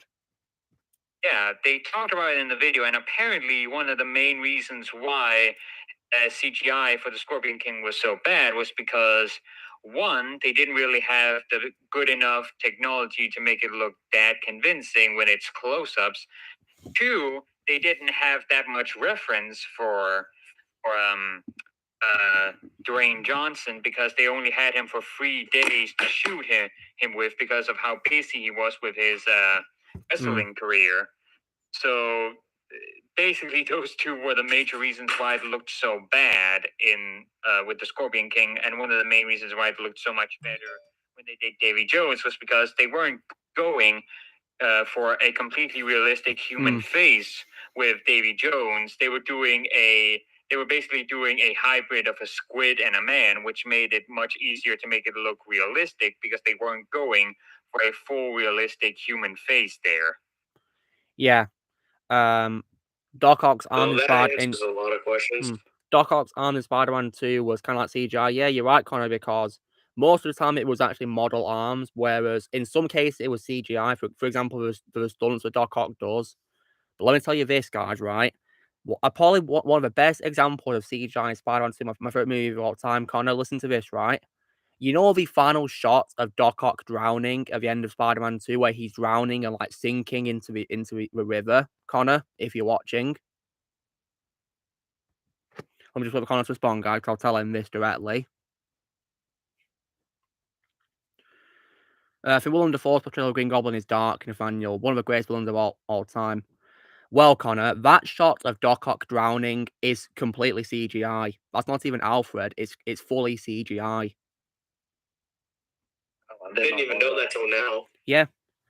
Like, I mean, let me get you... That's pretty cool. Yeah, let me find, you know, a screenshot of his face. Because, yeah, his face is completely CGI in that scene. I thought that was literally Alfred Molina. It's not. So, do I have permission to finish my story? Yeah, go ahead, Daniel. Go ahead. Tell us how your story ended with your trip, yeah? Yeah, by the way, it's not that I disliked you guys talking about CGI and everything. It's just that I can't be here for very long, so I'd rather get it done really quickly.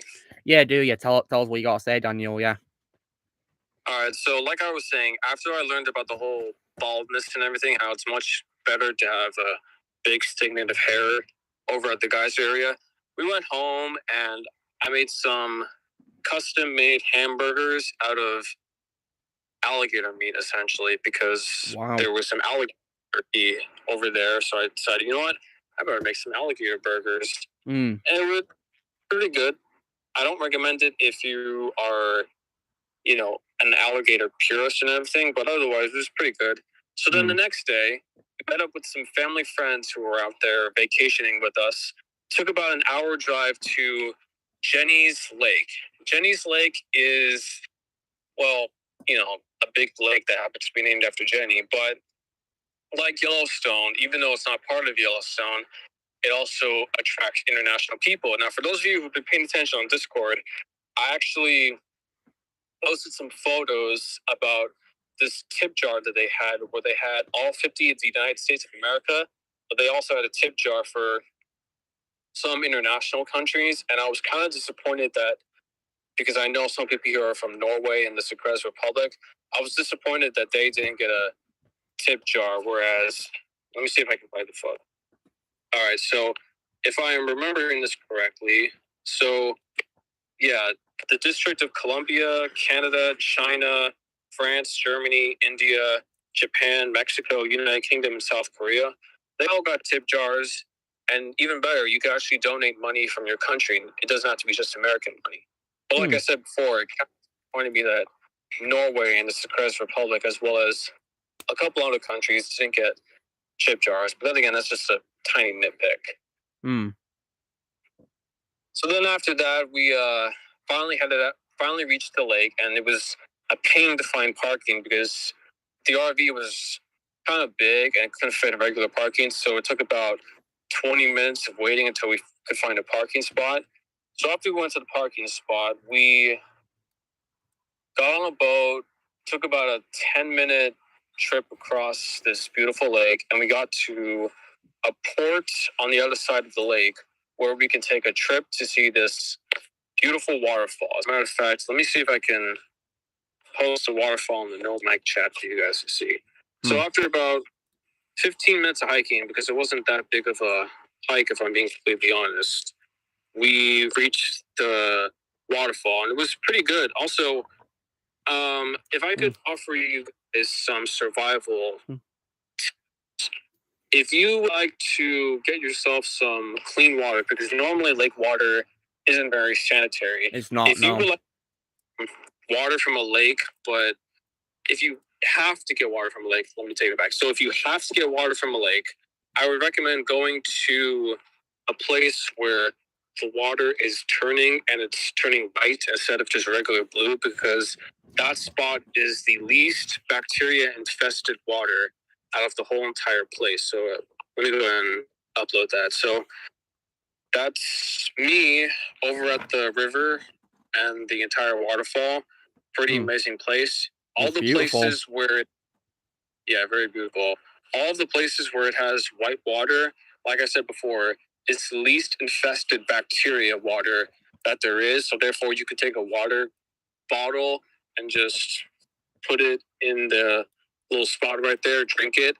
You will least likely get sick. So then after that, we spent another 2-mile hike all the way up to this little mountain called Inspirational Point.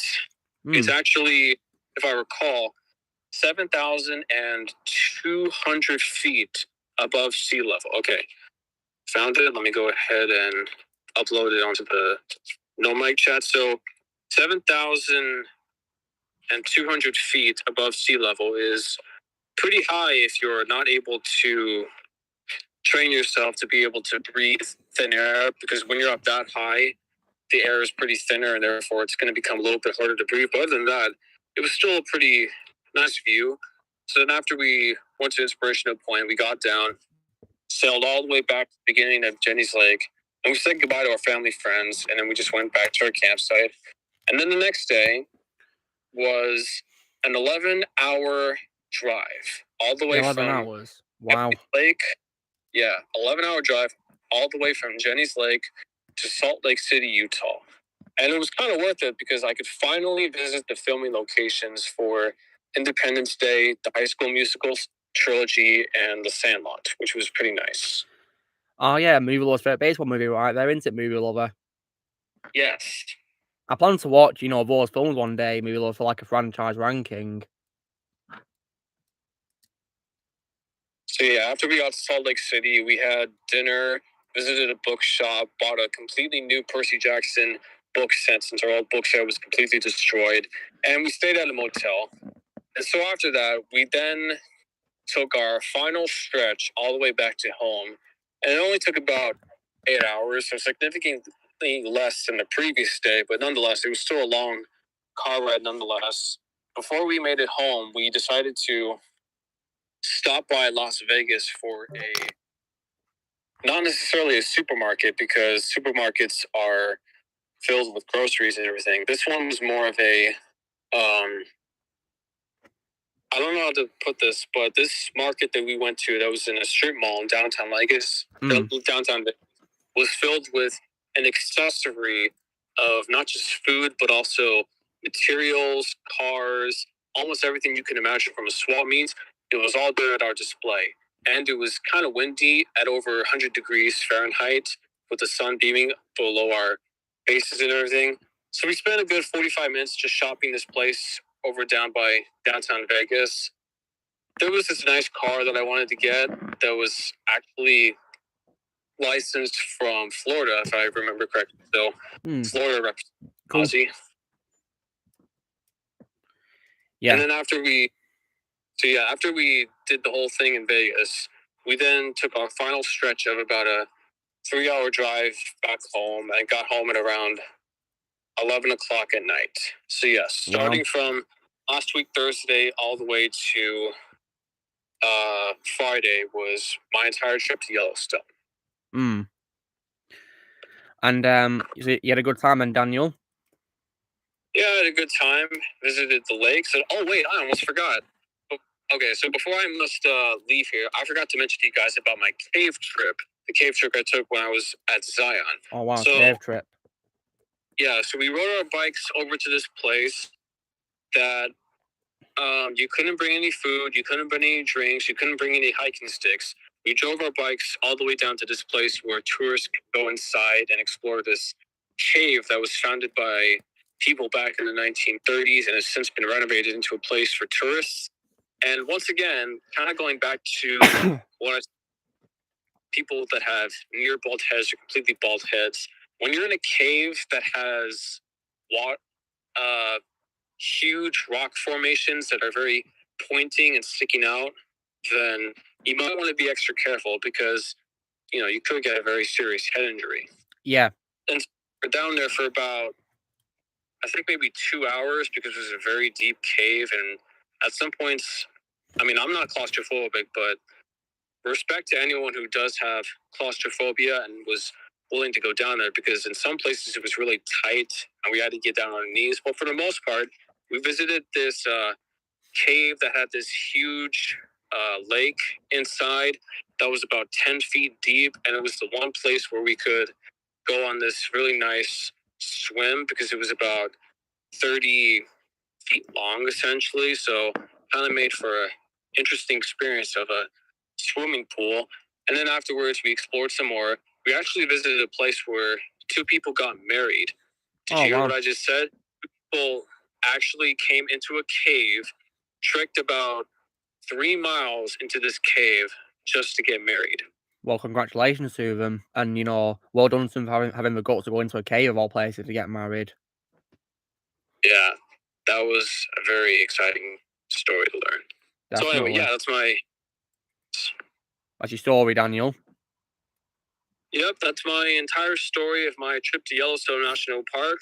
I definitely recommend it. It's a great international place where people that are not American can come over and have fun with. Also, be sure to bring some bug spray because I don't know about you guys, but I think American mosquitoes are the most scariest mosquitoes to ever exist in all of mankind. Because obviously I'm aware in Africa and other places like that, but American mosquitoes can suck your blood, just leave you with a bite mark. Yeah. Well, make you free and essentially for like a day straight. American mosquito. Well, I'm back just to only come back to the mosquitoes. And I can vouch for Daniel because I've been attacked by a lot of mosquitoes before. Ouch. Yeah, all over my arm. They got me all over my arm once. Ouch. Sorry to hear that. But yeah, I'm glad you had a good time at Yellowstone, Daniel. Yeah, it was really nice. I guess if you guys, well, I might as well tell you this, but while we were up there, we stopped at this place in, it was in the state of Idaho.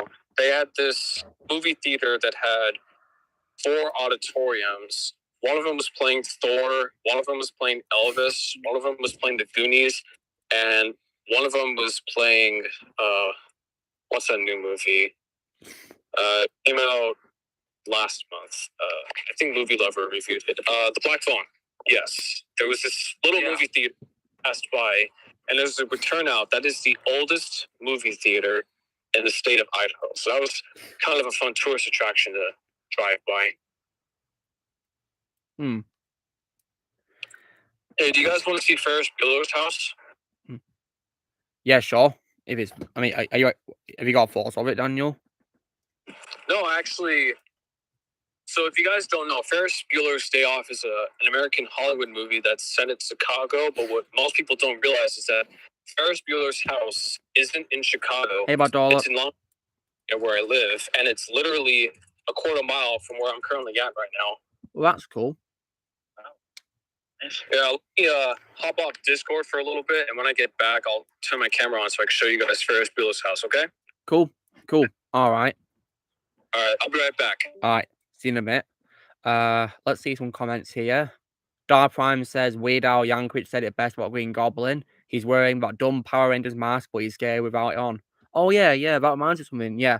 Dark Prime, this is just really to you. Do you remember when you commented on my Spider Anniversary community post and some guy replied to you challenging your opinion on Green Goblin, and I replied in defense of you saying, if a guy's got a problem with your opinion, he should stay away from my channel? Do you remember that, Dark Prime? Yeah, I'll let you take time to answer that. Best place for Magic Empire State Building. Well, if I ever get married in the future, I'd love it to take place there. I'm very familiar with it because I've been up it twice. So yeah. Yeah, Peacemaker was great. I love Peacemaker. Apart from Ezra Miller's cameo, yeah.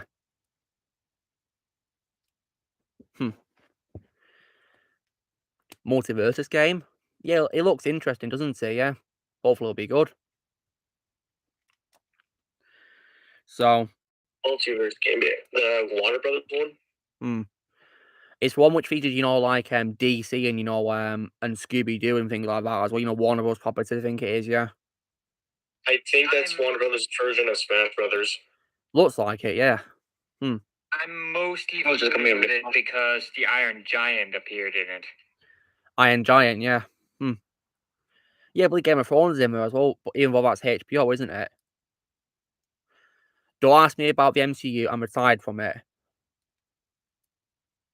I've already made it clear that I'm not continuing after No Way Home. And I'm keeping my word. By the way, I'm curious, have you ever seen The Iron Giant? Yeah, of course, it's a great movie, underrated in my opinion. I'm curious though, Underrated. Do you know who voiced the Iron Giant? Yeah, Vin Diesel. Nice. I actually found out who's gonna voice him in Multiverse. And who's it gonna be? Is it Vin? Sadly not. Ouch. I actually don't entirely know how you pronounce his name, so I'm gonna try my best to guess here. Jonathan Liplow, I think that's how you say it. Jonathan Lippo. Yeah. I think the only other role I know him for is as Unicron in War for Cybertron trilogy. Yeah, him, yeah. Yeah, he's apparently voice of the Iron Giant in the game. I see. It's a shame we can't get back Vin Diesel. Yeah. I think Vin Diesel's probably busy right now. Yeah. Well, he shouldn't be making me Fast and Furious sequels because Fast and Furious has run its course. Absolutely. Yeah.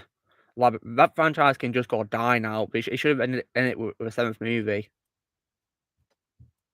It's all about the money. So all we care about is money. Just watch the next Fast and Furious movie. You know what we're gonna have? Probably robots from outer space. We're gonna have robots from outer space, and they're gonna tell Dom and the gang to help them get the Allspark. Yeah. And we're gonna have Captain Marvel joining the game. Yeah, and apparently as well, apparently they're making another Xander Cage movie as well. Movie lover. Really? But like, I don't know why, because Triple X was a perfect standalone movie in my opinion. And in case you're wondering, movie lover, I found Ice Cube extremely annoying in the second movie of Triple X. Yeah, only movies I've liked Ice Cube in were 21 Jump Street. Yeah, same. And my favorite role of his is Bowman in the first Call of Duty Black Ops game. Well, I'm definitely grateful I'm not watching those sequels. Please don't. I mean, like I said earlier, guys, if you guys want to watch the sequel to Triple X, the first sequel, just watch Samuel L. Jackson scenes, please, for your own sake, because he's the best part of the sequel. Yeah, I might as well. Yeah, do. Daniel's back with us. Nice. All right. Let me get off my bike really quickly so you can see. So, you're on a bike. Nice. So for those who have seen Ferris Bueller's House, this will be a real nice treat. If you haven't, well, it's one of those classic John Hughes comedies, but right behind me, and it's changed a lot since 1986. Wow. Ferris Bueller's Oh. No way. You're very lucky to live near there, Daniel, aren't you? Yeah, it's about a 10-minute drive from where I live, and the movie makes it look like it's a Chicago suburbs when it actually was filmed down here in sunny California. That house there, Daniel. Am I right in assuming that it was also used for the outer shots of Uncle Buck? No, it was interior shots as well. Yeah. So did they use it for Uncle Buck? Wait, can you say that again? Did they use that house for Uncle Buck? Most likely. I mean, I haven't seen Uncle Buck, but those are both John Hughes films, if I'm not mistaken. So maybe. Yeah, Uncle Buck was hilarious. Was guys, if any guys seen Uncle Buck, it's funny, isn't it? Yeah. You guys can go ahead and grab your phones out and you can take a picture of that if you want. Let me go ahead and back up so it becomes more clear. You can go ahead and take a picture. Yeah, go ahead, screenshot if you want to, guys. Got a screenshot. Nice. Taken care of. Huh. Haven't seen it, but nice to have it. Oh, really, Connor? What trilogy is that going to be that I recently reviewed? Is it the Dark Knight trilogy? Because I reviewed that recently in my Batman reviews, or is it a franchise that I ranked as a trilogy? I'll probably explain my California trip after the stream. I knew it, Connor. You're going to watch him a Dark Knight. Well, I'm sure you'll love a Dark Knight trilogy. You really will love it. It is a masterpiece. Yeah. And also, guys, stay tuned on Tuesday for my review of The Batman as well from this year. Can't wait for that. So on the Nomad chat, I'm going to put the location of the house. That is the address. 4160 Country Club Drive in the city of Long Beach. Nice. By the way, the rest of Ferris Bueller's Day Off was actually filmed in Chicago, including the other house with the red Camaro. This is the only part of Ferris Bueller that wasn't shot in Chicago. So I have to take my bike home, which means I'll be back in like 20 minutes. But it was nice talking to you guys about my trip to Yellowstone. But I'll be back. All right. See you in a bit, then, Daniel. All right. Take care. All right, take care. Yeah, Connor, I'm sure you'll really enjoy it. I really hope you do. And be sure to check out my reviews for a trilogy. You know, when you done watching my films, yeah. Be sure to check out my reviews so you can hear my thoughts on it. And Movie Lover can also confirm to you that The Dark Knight's also his favorite superhero movie of all time, isn't it, Movie Lover? Yeah, yes, it is. And that's never going to change for you, is it? No. Yeah. And it's a masterpiece by all means as well. So yeah, I can see why you pick it. And Movie Lover, I can also as well totally understand why your favorite franchise of all time is The Godfather, because my favorite game of all time is like a gangster crime game, you know, GTA 4. So yeah. So that's pretty cool, yeah. Patrick, have you ever seen the Godfather movies? No, can't say that I have, though I have been avoiding spoilers just in case I ever decide to watch them someday. Yeah, sure, keep away of them, yeah. I only really know that Marlon Brando and Al Pacino is in them, and I know the third movie is garbage, and I know it's underrated. And I've heard that it's where the meme comes from, the meme of look how they massacred my boy. Huh. Well, yeah. Well, trust me, Patrick. Right, if you watch a third movie, you probably won't think it's as bad as you thought it was at first. Because I really enjoyed the third movie. It is actually very. I haven't formed an opinion on it because I haven't seen it, but I've only heard that it's bad. I won't have an opinion of my own until I've seen it. Yeah, we'll watch it when you can, yeah, and I hope you enjoy it. I haven't seen The Godfather yet, but I do remember in my drama class I took this year, we kind of parodied Godfather a little bit with a scene we did. Oh, wow. We couldn't do the accents right. Yeah. Oh, you guys, do you want to see an example of other top-notch CGI from Spider-Man 2, which you probably didn't know was CGI? Sure, go ahead. Okay. You know the shot of Spider-Man swinging in the air before he loses his powers for you know, permanently for a while? Yeah. Right. The close-up shot of him swinging before his web stopped working again is fully CGI. Yeah. You know, where it stopped working for a third time, where he's in the air at night time. Yeah, and then he falls onto a dumpster. Yeah, that shot of him is completely CGI. Well, I figured most of the web swinging is CG. Yeah, but I'm talking about the close-up, Ozzy. Oh yeah, that photo of you sent when Doc Ock was drowning, that does not look like CG. Well, how about this photo of Spider-Man close-up? Is that CGI?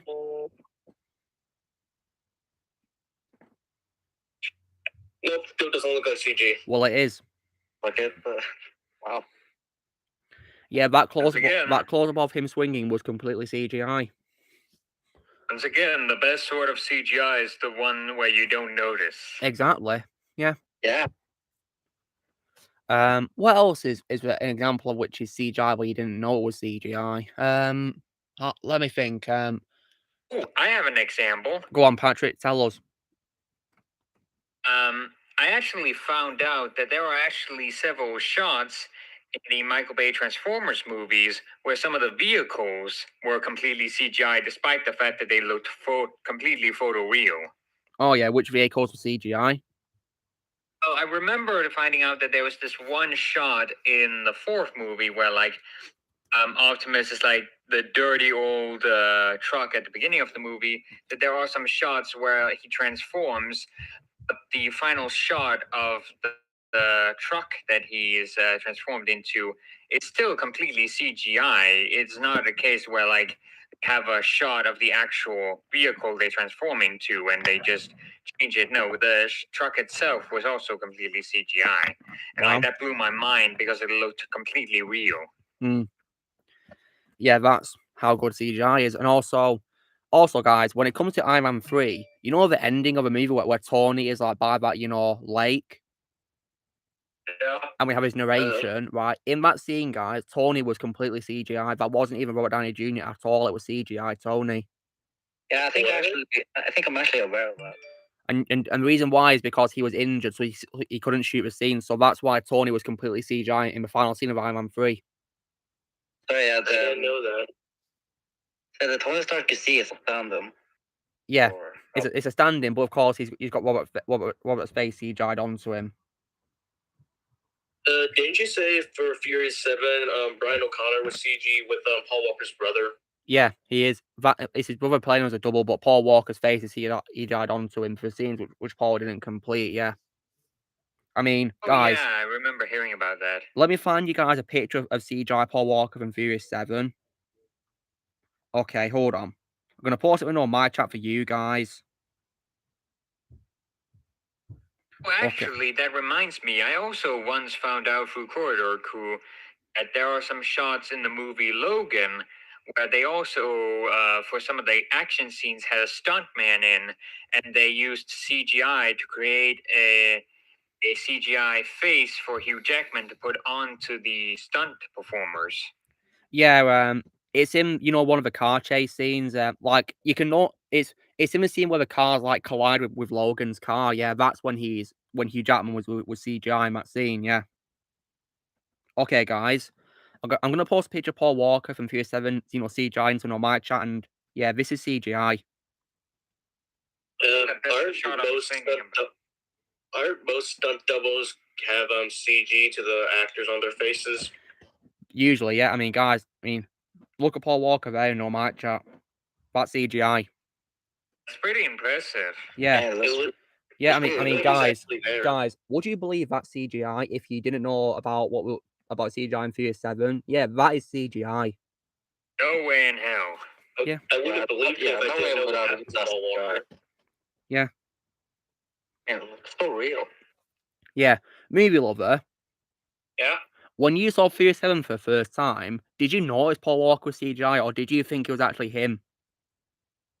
I kind of knew it was him in CGI. And were you blown away by how good the CGI was? Yes, I was. I mean, would you say that you were way more focused on the movie than spotting CGI? Yeah. Yeah, and obviously, of course, at the ending, you were upset, weren't you? Yeah, I was. Because it was Paul Walker's final film, weren't it? Yeah, and the tribute to him was beautiful, wasn't it? Sure was. And that's why I wish Fast and Furious 7 didn't have any sequels. No, it did not. Which is why I'm going to stop there when I get there. Yeah, I mean, because myself and movie lover, we like to pretend there's only 7 Fast and Furious movies in the main franchise. 7 only. Yeah. Once I get to when I get to Furious 7, that's where I'm gonna end up. I may watch Hobbs and Shaw just to see The Rock. That movie is decent in my opinion as well, but still wasn't really needed, to be honest.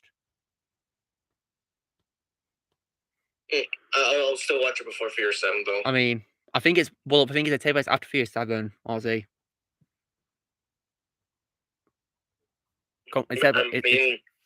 Hobbs and Shaw takes place after Furious 7.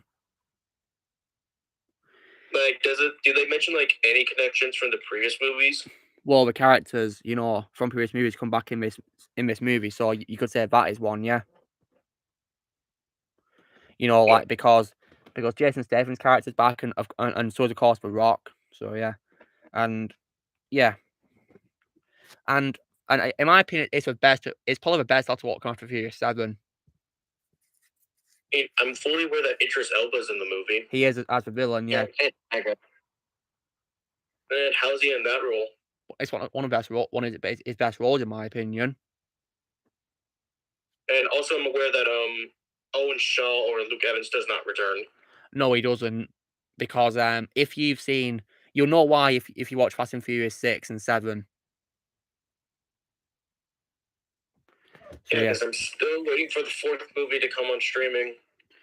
Or you could get the films on Blu-ray like I did. Oh, I gotta go now, guys, but it's good chatting. Alright, take care, movie lover. It was nice to have you here. Yeah, nice to have you here. Yeah, take care, movie lover. That's it, movie lover. Yeah, man. See ya. Yeah. I mean, I found a collection of them, but the thing is that it's pretty expensive. Ouch. The collection that I own is a collection of the first 7 movies in Blu-ray. It includes all 9 of them, including the spin-off. All 9 of them? Well, the one I have is the first 7 films, and I'm keeping them that way, really, in terms of what I own. I think if I end up just giving in and I just get them, I'm just going to skip 8 and 9. Smart move, because they're not needed whatsoever. Cash grabs. Oh yeah, how was John Cena in Fast 9? Stupid, in my opinion, his character. Absolutely stupid. So would you say it's like his worst role or just weaker role? In my opinion, his worst role is from Surf's Up 2. But this role of his, in my opinion, was extremely disappointing because, I mean, Ozzy, he's Dom's long-lost brother, and it makes no sense. Yeah, I know that when I saw a clip of that, I'm just like, what? When did this ever happen? It didn't happen, in my opinion, but yeah, because, like, if Dom had a brother, then, he and me would have mentioned Jacob, but we never did in the previous movies at all. So it makes no sense. I mean, I may have not seen much of Fast and Furious, but I've seen the first movie, and I know pretty well they never mentioned Jacob at all. Yeah, exactly. So it's just stupid, really. I mean, thankfully, John Cena was way better in the Suicide Squad. Yep, and Bumblebee. Yeah, before I saw Suicide Squad, Burns was my favourite role of his. Yeah, that's what it is, really, yeah. Yeah.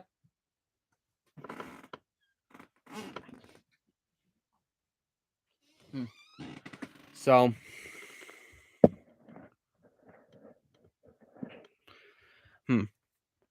And Patrick, when it comes to Fast and Furious, do you plan to talk about one day?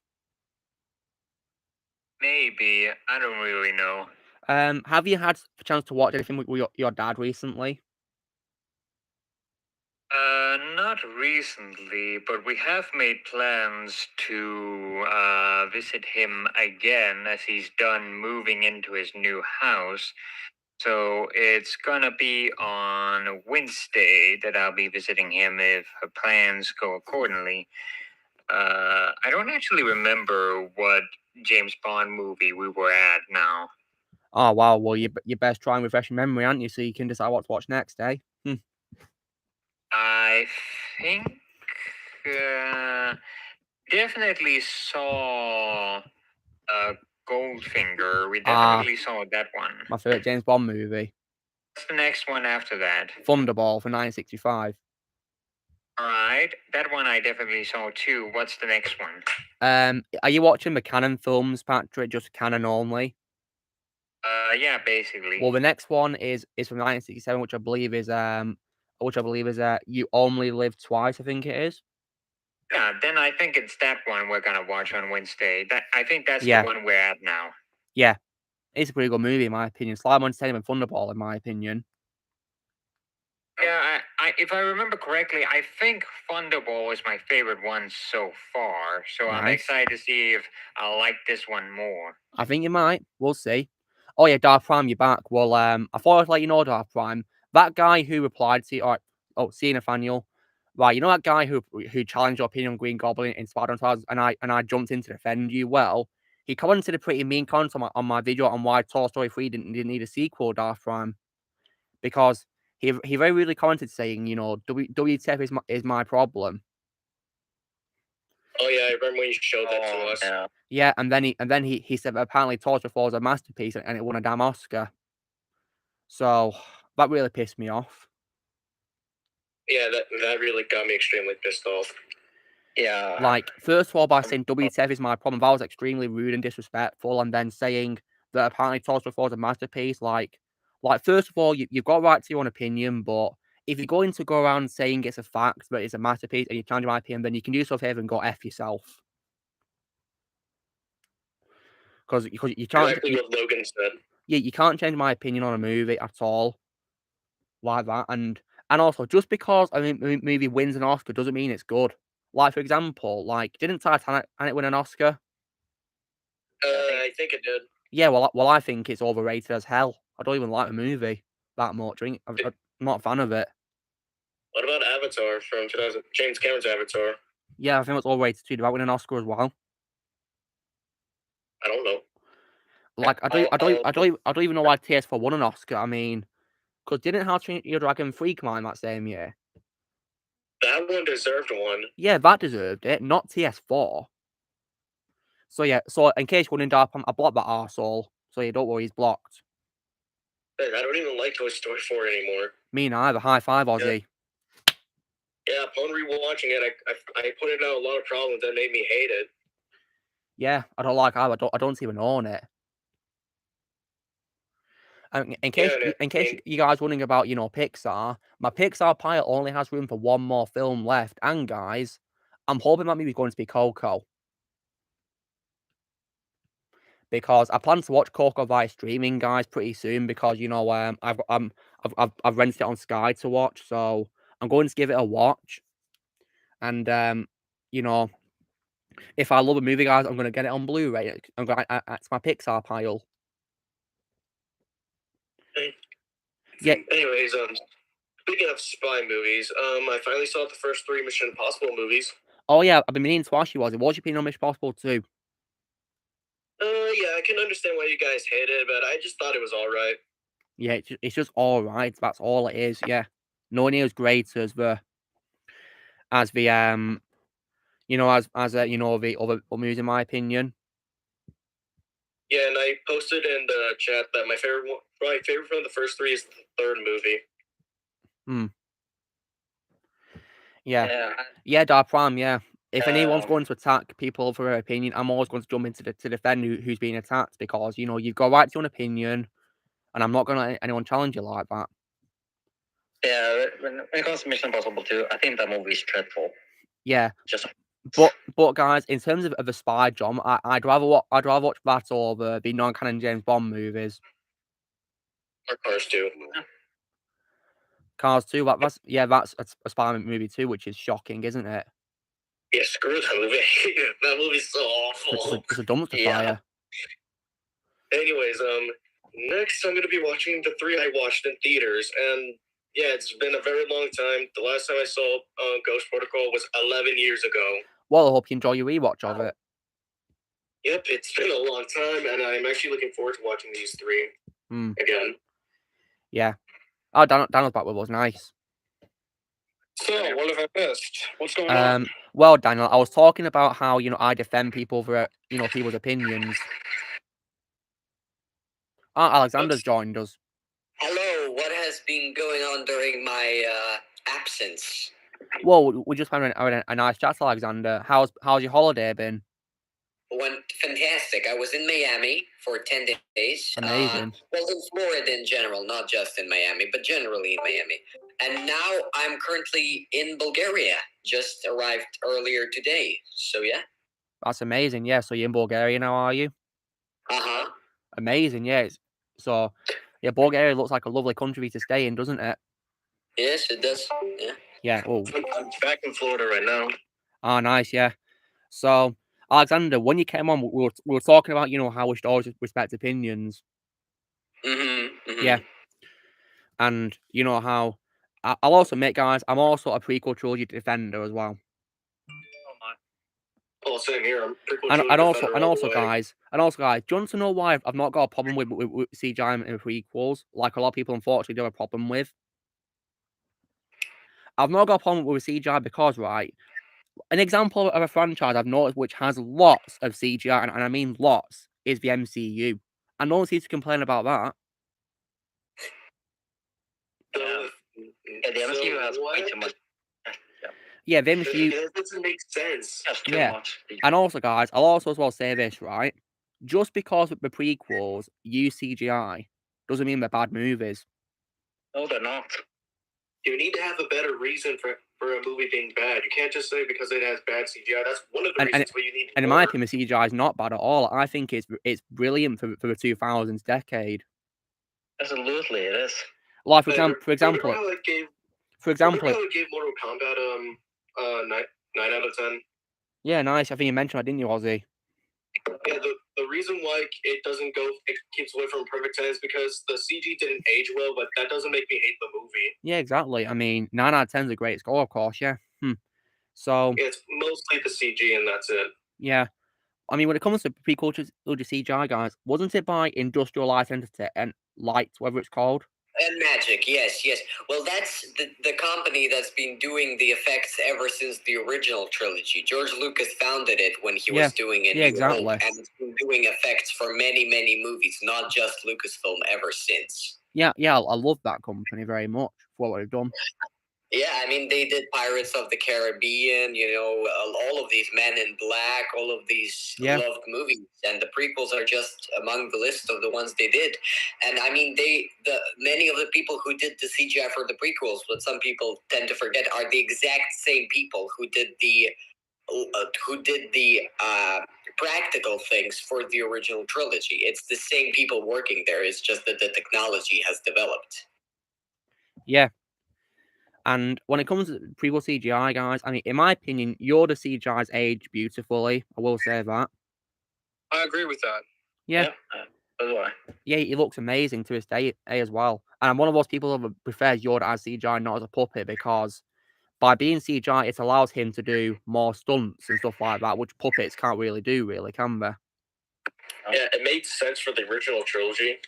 Yeah, because he's older in the original trilogy, isn't he? So yeah, it makes sense for him to be, sat down for most of it and walking slowly, of course. Yeah, I mean, I do have the Phantom Menace cut where he is a puppet, and when I rewatched it, he kind of looks creepy. Yeah, I prefer the re-release from 2011 where he was CGI. Yeah, because good thing I have that version. Yeah, because for those you don't know, in 2011 I saw a re-release of Phantom Menace in 3D. And they made Yoda CGI in that re-release. Yeah, we did, Connor. Yeah, you're right about the Batman. Speaking of DC, guys, if any of you guys are familiar with DC Extended Universe, in many scenes, Superman's cape is CGI. Yeah, I noticed that. Yeah, because many of the shots with him with his cape on a CGI, and also, you know the scene where Batman rescues Martha Kent from that warehouse. Yeah. When he jumps through the glass window, that scene's entirely CGI when he jumps through a window. Huh. I was aware about the cape CGI, but not that. Yeah. And of course, the entire background of Metropolis is also CGI as well. Well, I'd figure that out because green screening. Yeah, but it's not bad because it looks like a real city. I mean, I know a movie behind the scenes video I watched recently that had not as much green screening would be Charlie and the Chocolate Factory 2005. Yeah. There's not as many green screening in that movie. Not as much. Yeah. Also, another example of CGI you may not know CGI is, Endgame, guys? Yeah. In this scene where it's all the female heroes coming together in the final battle? Yeah. Well, when they're lining up together, Spider-Man in the background is CGI. That's not Tom Holland at all. It's a double. Okay, I didn't know that till now. Yeah, I think it was because he wasn't able to film that shot. So yeah, they got like a double, and they CGI'd Tom Holland's face onto him.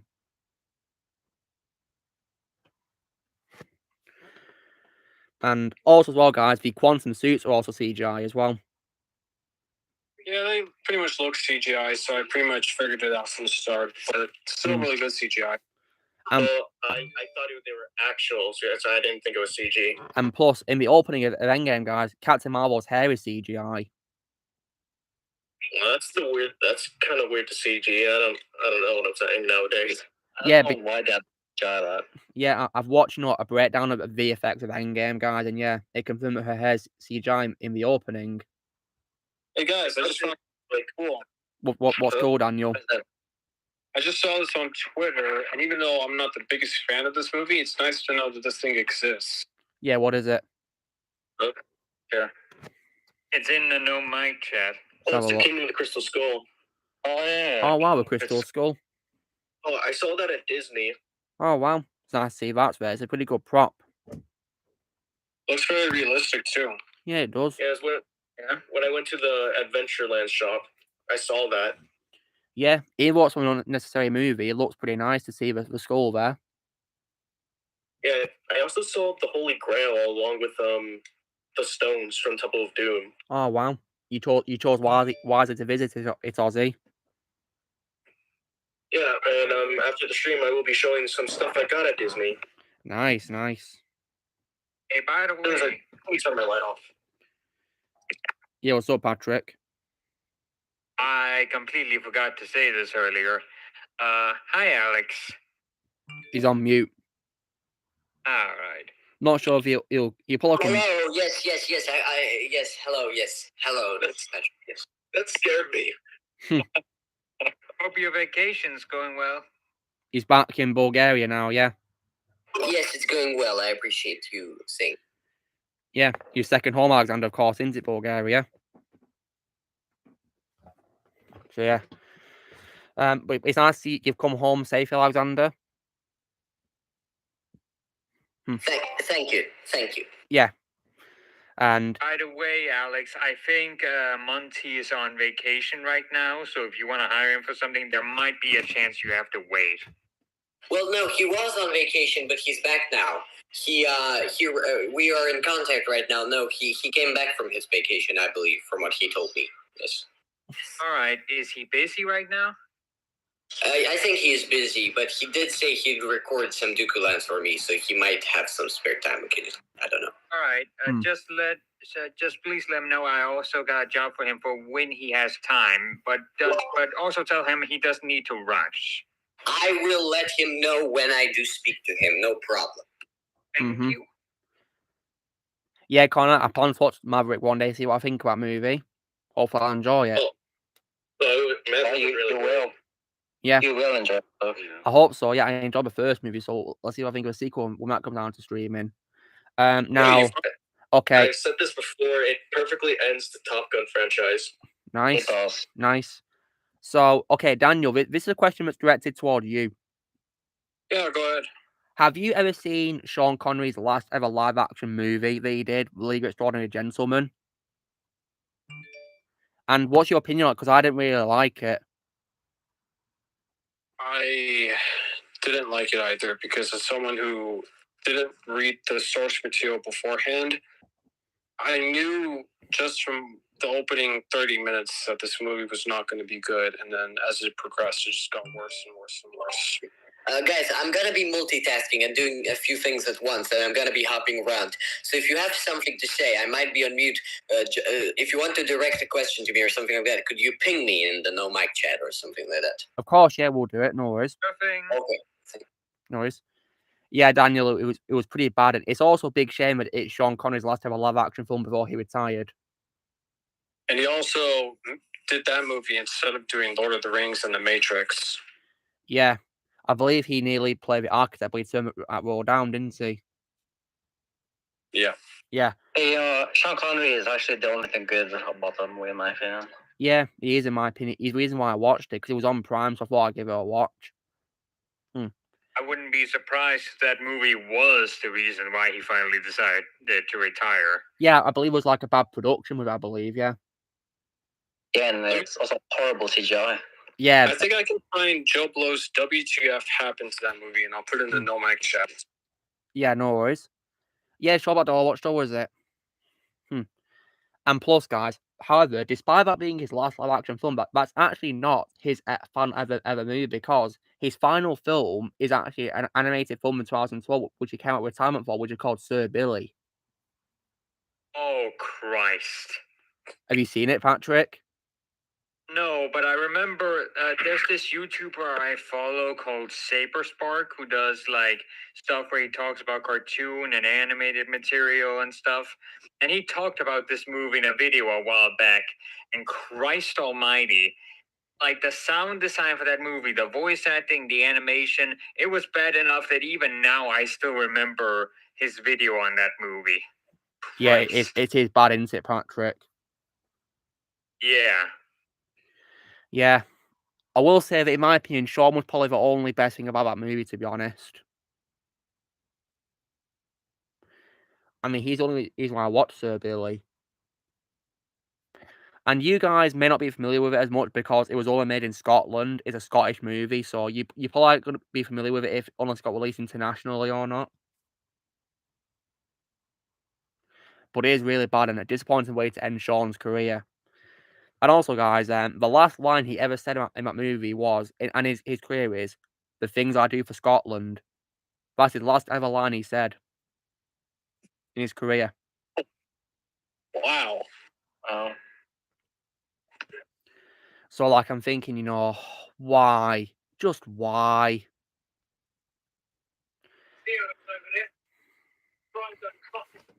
And yeah. And also, guys, as well, I also like to pretend that the Bond movie Never Say Never Again is not his final time playing Bond. I like to pretend that his last ever time playing Bond is the From Russia with Love game in 2005. I mean, that technically is the last time he played Bond. Yeah, I like to pretend that is, and that Never Say Never Again doesn't exist, Patrick. Yeah. Yeah, because in my opinion, Never Say Never Again is hot garbage. It's literally just a boring remake of Thunderball. It's my second least favorite Bond movie after, Casino Royale 1967. Yeah.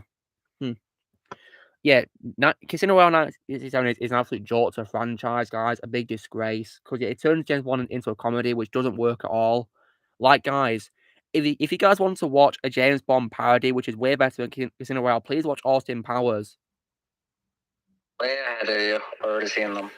Yeah, please watch those, because they're a way better parody than Casino Royale 1967, in my opinion. I actually think the Nostalgia Critic's latest video is about the Austin Powers movie. Oh, nice. Is it the first one, Patrick? No, it just says Austin Powers movies. So I think he's talking about all of them in one video. Yeah, it's 3 of them. But I, of course, can't really, talk about them in my videos because the titles are pretty inappropriate. The second title especially is inappropriate. What title? Austin Powers' second movie, Ozzy. It's not very appropriate, is it? The title. Oh, yeah. Yeah. So, if I'm going to talk about it, guys, I'm going to call it Austin Powers 2. Yeah, it's best just to leave it like that. Yeah. That is my favorite out of the 3 movies, to be honest. And Ozzy, which of the villains is your favorite besides Dr. Evil? Fat Bastard or Mini-Me. Yeah, I think I might probably say Fat Bastard because he's so funny. You could just put him over Shrek lines and it's just Shrek. Yeah, if you close your eyes, guy, you think Austin Powers is fighting Shrek. Because, by the way, yeah, Mike Myers literally uses the same accent for Shrek when he plays Fat Bastard. Oh yeah, I found Shrek at the Walk of Fame when I was in Hollywood. Oh, nice, that's cool. Yeah, I got some photos I can show later. Nice. Nice. What are you saying, Patrick? I haven't seen any of the Austin Powers movies, but I do wonder. I once saw this movie clip a while back, and I think it's from one of the Austin Powers movies. It's a clip where like there's this big Godzilla going around, and one of the Japanese people, or at least I think it was Japanese if I remember correctly, I could be wrong, yells, "Run, it's Godzilla!" But then there's a guy behind him that breaks the fourth wall and is like, "It looks like Godzilla, but due to international copyright laws, it's not." Yeah, it's Goldmember, the third movie. Yeah, Goldmember. Right. Yeah, he's a parody of Goldfinger, the Bond villain. Tron Uprising. Well, I'll probably watch it one day. Hopefully, it's a shame that it didn't get a second season. Yeah. Oh yeah. You know what, guys? In my opinion, the Tron movie from 2010 is it? That in my opinion deserves a sequel. It's a shame that Disney decided to make cash grab Star Wars movies rather than actually make a sequel to Tron. Tron Legacy. Disney, make a sequel that people actually want. Yeah, I'd love a sequel to Tron Legacy as a way to wrap up the Tron franchise. Like make it a trilogy. Yeah. I might even say as well that I think Tron Legacy is an example of a longer-awaited sequel, which is better than the original, maybe. Hey, so my battery's about to die, so I have to go. But before I go, I will say the same thing applies for John Carter, and hopefully some people here can watch it eventually when they get the chance. The one's got on Legacy on Blu-ray. Nice. Nice. I'll be right back, guys. I just need to charge my phone battery. All right. Yeah, take care, Daniel. I mean, I think, I guess kind of a sequel I would kind of like to see probably for the Mortal Kombat reboot. Yeah, I mean, hopefully it can be better than this reboot that just came out, hopefully, but in terms of a sequel, if you want an example of a longer-awaited sequel, which is better than the original, in my opinion, then Blade Runner 2049. Yeah, that's on my watch list. Look, actually, you watched it yesterday. Yeah, I noticed you give it 10 out of 10 now. Yeah? Yeah, I give it 10 out of 10 as well. I think it's probably my second favourite work of Villeneuve after Prisoners. Yeah, that's my second favourite movie as well.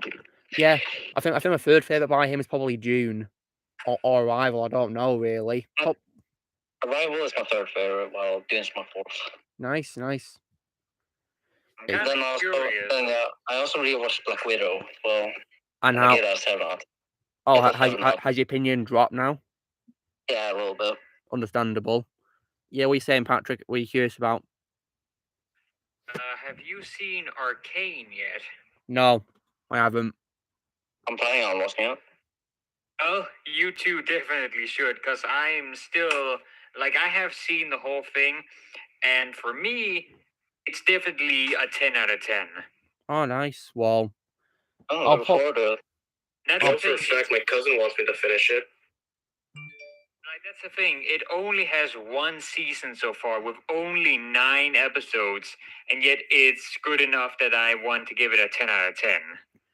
Well, we're sure. I'm Patrick. I'm watching The Boys series 3. So when I'm done watching that, and also the final season of Better Call Saul, I'll probably attempt to watch Arcane. Hopefully. And Patrick, I'm currently watching The Office on Netflix now. All right. Of course, the US version.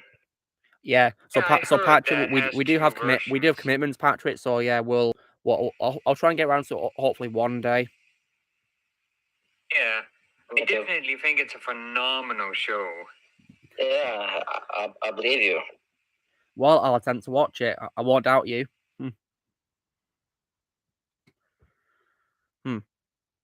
Anyways, I was gonna say I might as well find the time when I could do Blade Runner 2049 since I do like Harrison Ford.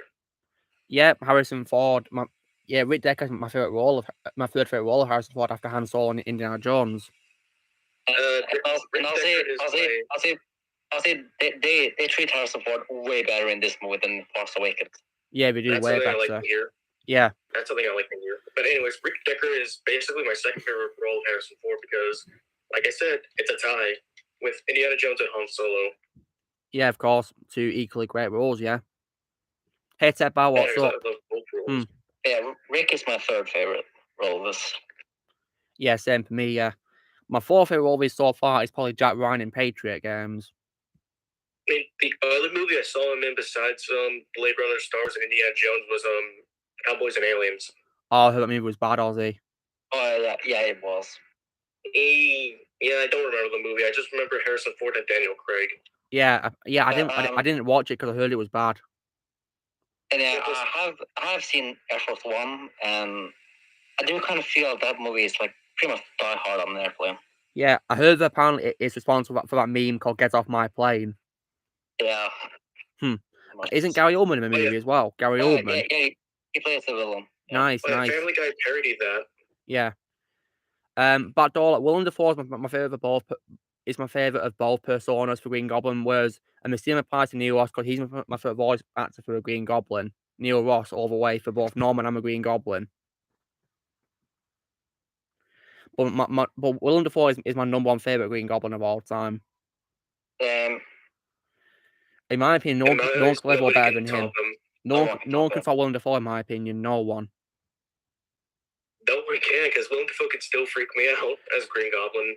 Yeah, and the fact he came up from No Way Home proves he still got it as well. Absolutely. Yeah. And also, guys, in my opinion, he's also a perfect choice for the Joker as well. Oh, man, I do hope he plays the Joker one day. I'd like to see that.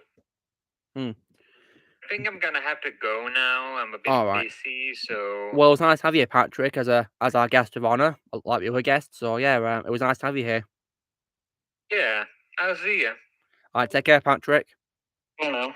Bye. See you. Take care. Yeah. Hey, Patrick. Nah. Justin and the Knights of Valor. Never heard of that. Me neither. Oh god, that scared me. What? The lines almost closed, and that scared me. So Ozzy, how much of Prisoners have you watched so far? I was only able to get up to like 10 minutes in until I had to go. Well, have you still got it ready to watch when you can? Yeah, it's still available for me on Hulu. Right, well, you better finish it as soon as possible, Ozzy. You won't regret it, trust me. Yeah, I think I might finish it tomorrow. Good. Please, Ozzy, finish it, please. Love it. Please, Ozzy. You are going to love it, Ozzy. It's such a phenomenal film. Take care, Connor. Yeah, Knoxville. Apparently, Joker 2 is going to be a musical for some reason. Yeah, and apparently, Lady. I'm refusing to watch it. And apparently, guys, Lady Gaga is going to be in it. So, but I think she's actually a very good actress because I watched House of Gucci recently on Prime, and she was really good in that movie. So maybe she'll pull it off in this sequel, but who knows, eh? I don't want to watch it. Yeah. I don't think it's needed because I think the first movie had a phenomenal ending. Yeah, it works perfectly. It's just one movie. Yeah, one movie alone. Joker. I don't remember seeing Lady Gaga. Oh wait, I think wasn't she in Ice Age Continental Drift? Maybe. Let me look it up. Or was that Nicki Minaj? I think it was Nicki Minaj. I think you mean Nicki Minaj, don't you? Yeah, because I don't think I've ever seen Lady Gaga do any acting. Yeah, me neither. Well, she's in House of Gucci, and she was all, of course, in A Star Is Born with Bradley Cooper as well, which you need to check out. Because, better get out of the way. Lady Gaga, do like. Nicki Minaj, don't like. Yeah, I'm not really into Nicki Minaj either, really, to be honest. Like, I don't really know that well as a singer, whatever. I don't like Nicki Minaj, to be honest. Adam Baldwin. Gaga, yes. Adam Baldwin's a pretty good voice actor. Adam Baldwin. I like him as Superman and Green Lantern, and as Breakdown in Transformers Prime. He's a very good voice actor, underrated as well, in my opinion. Adam Baldwin. Yeah, Darprom, I think it's been reported that she might probably be Harley Quinn in this Joker sequel. To me, it feels a bit like a miscast. Yeah, I'm not sure it's going to work or not. And like making there's a lot of miscasts in movies. It's really no stranger at this point. Like making it a musical, in my opinion, is not really going to work either, to be honest. Well, a DC movie as a musical just doesn't work. No, it doesn't at all. Yeah. I mean, I mean, the thing that threw me off Hawkeye episode 1, apart from Clint being brought out of retirement, and was probably that damn music club at the start. Oh my god, not that. Oh. Yeah, like that was out of place, was not needed in superheroes at all, and it threw me off. And that's one of the reasons why I gave up on that damn show. And to make it worse, they had the entire musical in the end credits scene at the final episode. Well, thank God I didn't watch last episode. Oh my god. I think the only singing I'm fine with in the DC movie was the Lego Batman movie. Yeah, I didn't mind that either, but since I haven't seen Thor Love and Thunder, and probably, of course, never will, I consider the Hawkeye end credit scenes to be the worst end credit scene I've ever seen. Well, I hated Cartoons his credit scenes, you know, with Harry Styles. Yeah, like in the Killing Joke, Joker did sing. Yeah, I guess there are some cases where DC sort of works as. Sometimes it can work, yeah. I mean, there's literally an episode of the Flash guys where it's literally where you know the Flash and Supergirl will get trapped in like a West Side Story parody universe. And there's of course an episode of Batman the Brave and the Bold that has singing. Yes, I know which episode it is. Yeah, so it can work if you do it as like, you know, a musical setting, really. I mean, it works in the Killing Joke, plus Mark Hamill was able to pull it off. Surprisingly, I wasn't expecting it. Mark Hamill really can sing, can't he? I mean, plus guys, if you guys have played Batman Arkham City, then in the end credits you can hear Joker singing "Only You" in the credits. Because he leaves as a voicemail for Batman in the credits. You hear it and yeah, it's pretty chilling the way he sings it as well.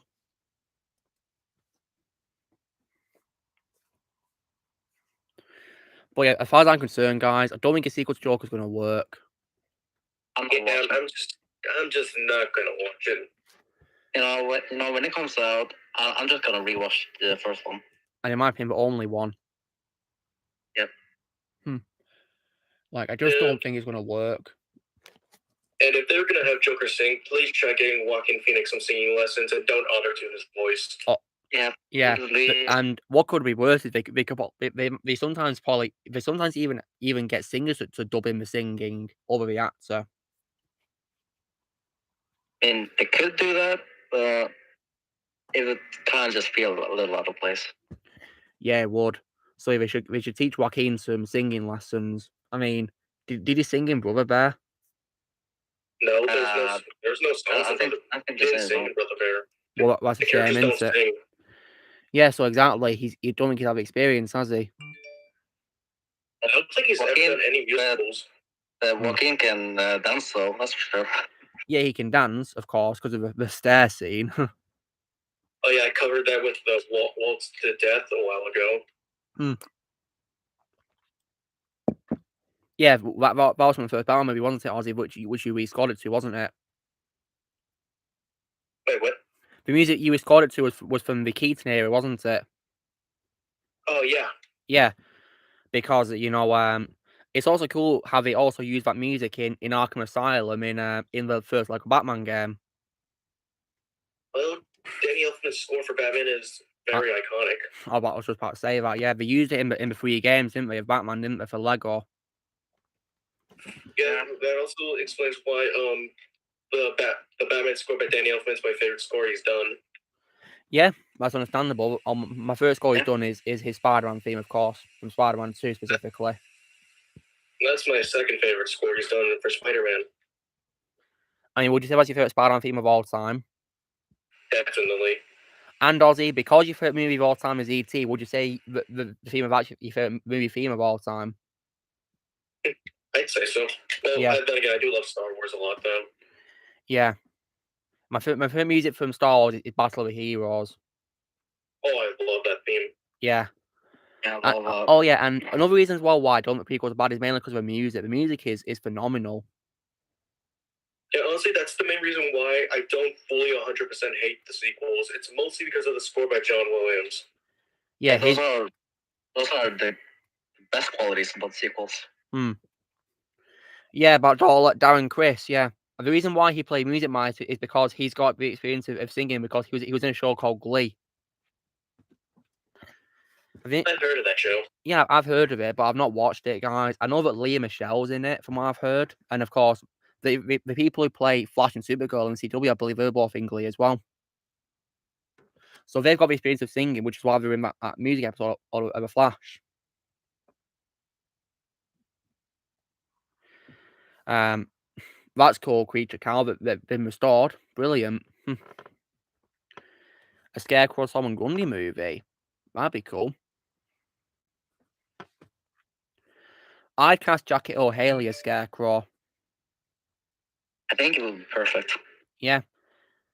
And Grundy. Maybe like, a big muscular actor, maybe. Because Grundy's a pretty big character. I mean, he's a giant. I mean, so far, guys, my favorite portrayal of him in live action is Drew Powell from Gotham, but it's hard to decide, who could play him again in a movie. Lex Luthor movie? Heck yeah, I'd love a Lex Luthor movie. Dave Bautista? Not bad. Yeah. There's been rumors about there's been rumors about him playing Bane, guys, but for me personally, I think Javier Bardem would be a great choice for Bane. Mainly because Javier Bardem's Spanish, and Spain and Bane, of course, speaks Spanish, doesn't he? So that could probably work, couldn't it? He just has to get jacked for a role, of course, because Bane's big as well. Unless he's playing a less accurate version of Bane, like Tom Hardy did, of course. Maybe. Yeah, I think for Dave Bautista, aside from Drax, I've only seen him in Dune. Oh, yeah. I think. Yeah, he's in Dune, and he's also in Spectre as the henchman, Mr. Hinks, Ozzy. I have not seen Inspector yet. No, the James Bond movie Spectre. Oh. Yeah. I thought you said Inspector. No, it's Spectre. I haven't seen Spectre in years. Yeah. He's also as well. He also appears in Blade Runner 2049 as well. I can finally talk. That's good, Blaze. Very much if there's a movie I haven't seen in a very long time, I'm mostly not going to remember the full cast. Yeah. Yeah, that's why I didn't remember understandable. Simon Pegg. Yeah, that explains why I didn't remember Simon Pegg in Mission Impossible. Yeah, he's great as Benji. That's probably my fourth favorite role of his after his role in the Three Flavors Cornetto trilogy. So I think that's my favorite live action role, because again, my favorite voice role of him is Buck from Ice Age. Yeah, same here, Ozzy. Yeah. I mean, those you don't know, guys, my favorite comedy movie of all time is Shaun of the Dead, and his one movie, the title character Shaun, is my favorite role of Simon Pegg. Oh yeah, I need to check that movie out. Yeah, Blaze, please watch it. It's so funny. And Blaze, you'll see why it's a Rabbi's favorite movie, isn't it? Yeah. That's cool. I all that Michael Rose one's your favorite Lex Luthor in live action. My favorite's Gene Hackman. And whereas for Michael, however, my favorite role of his is probably the Flash in Justice League, and Lego D's Supervillains as well, because he came out for that game, which is pretty awesome. And also, guys, in my opinion, Michael Rosebaum's Flash is better than any of the other Flash portraits I've seen, to be honest. But I can agree with that. Yeah, but my favorite Flash of all time in live action is Grant Gustin. From the Flash show, right? Yeah, because compared to a certain actor who I dare not name because he's an absolute arsehole, Grant Gustin puts way more emotion and power into the role of Flash compared to him, in my opinion. And he has lots of standout scenes, in my opinion, as the Flash. It's just he's sometimes a bad direction to work with usually. Isn't Elliot Page gonna be cast that guy, the other guy? Apparently, there's been rumors Elliot Page might replace Ezra, but Yep. But my pivot replacement probably Dylan O'Brien. Yep, he would have been a way better choice.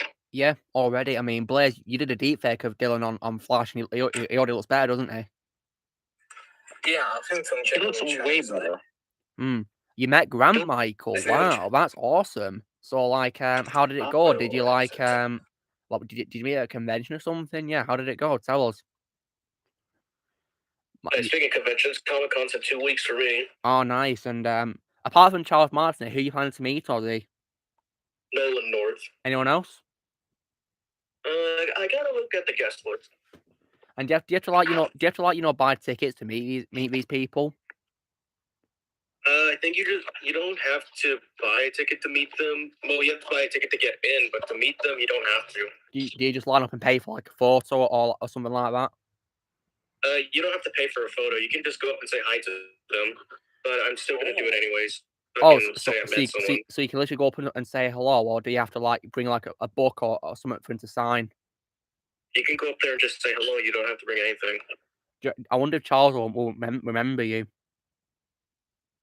Hard to say. It's been 4 years since I've seen him. When you first saw him, Ozzy, was your voice, still high pitched compared to now? Yep. Well, I wonder how he reacts to your new voice then.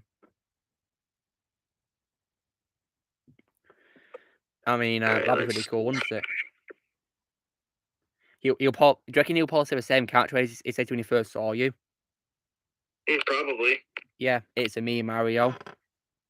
Yep. It's a me, Mario. Yeah.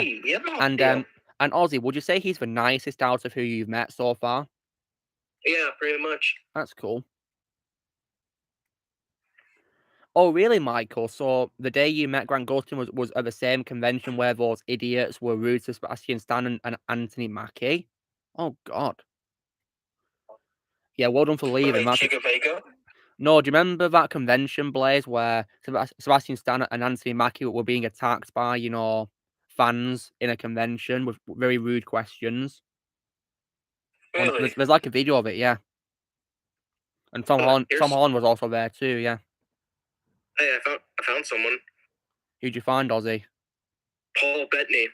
Oh, you gonna meet him? Yeah, I could try, along with Gary Payton. I think I said his name right. I don't think so. Who's that? I don't know who that is. Cyborg. Oh, Carrie Payton. Yeah, Carrie Payton. Yeah. Yeah, and do any of you guys know Dean Cain? Yeah, Dean Cain. He played Superman in the Adventures of Superman and Lois show from but I think it was like 90s. I think it was, and he of course also then appeared in Supergirl as the adoptive father of Supergirl. Yeah. And Blaze might know him, but Jess Harno because he's Crash Bandicoot's voice actor. Yeah, Ironheart of course as well. Ironheart as well in the Bayformers films. That's how I first knew Jess Harno, because of Ironhide. Oh yeah, I see Ironhide on here. Yeah, in my opinion, he made Ironhide a badass character. Yep. It's been a while since I watched the Bayformers Transformers movies. Are you feeling lucky, punk? Just kidding. I just wanted to show my cannons. Oh yeah, I remember that when they first met Optimus. Yeah, that was pretty cool, wasn't it? Yeah, and look, I actually saw the Bayformers sequels this week. And how's that been? The rest of the Fallen is like a 6 out of 10, and Dark of the Moon 8 out of 10. Oh, nice, yeah. Dark of the Moon, in my opinion, is the best of the sequels. I'm not going to end it that way with the Bayformers films. Good idea, yeah. Dark of the Moon to be the end of Transformers as Michael Bay movies. I'm not going to rewatch Age of Extinction, and definitely not The Trash Knight. Yeah, don't watch them, please, for your own sake. I'm gonna move straight on to Bumblebee. Yeah. Oh yeah, that's the best one. Yeah, and I gave Bumblebee a 4 out of 10. Yeah, same here. It's my favorite Transformers movie of all time. I love Bumblebee. Same here. Yeah. What did you guys think of my Ironhide impression just then that I did? That's pretty good. What other lines does he say which I could probably repeat to you? I have no idea. If we can find some. Yeah. I mean, he does say quite a lot of lines in my Hound series that I've done, so yeah. Which I've recorded already, and I'll be releasing this October. And Blaze, of course, is a cast member, aren't you, Blaze? Yep. Which is cool. Okay. So here's like, a hint of what's to come, so yeah. So Hound is also here too, guys, so let me do the reading of it. Wherever they are, they chose a strange location being as the markings leading to this city. So that's Hound for you. And then Ironhide will be like, the tires lead to that large industrial building. They must be in there.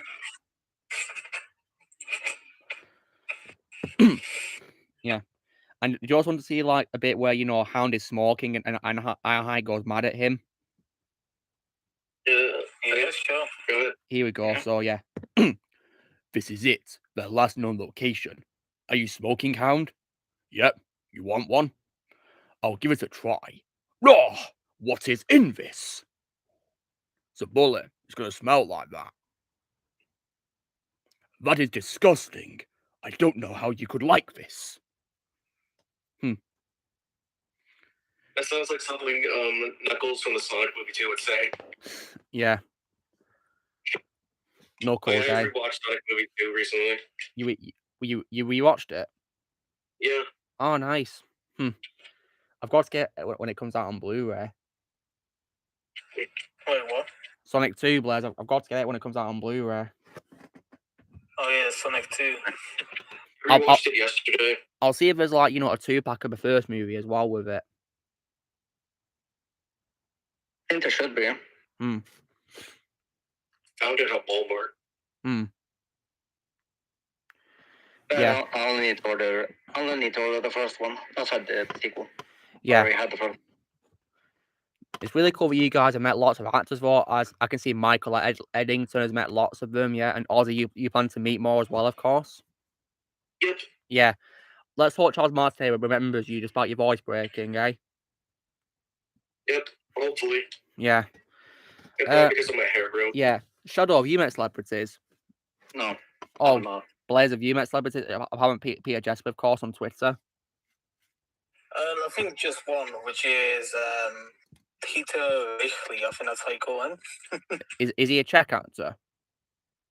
Yeah, he plays Paulie in Mafia. Oh, and you met him, did you? In the Czech dub, is it? Yeah. Oh, nice. That's cool. Oh, nice. How was he when you met him?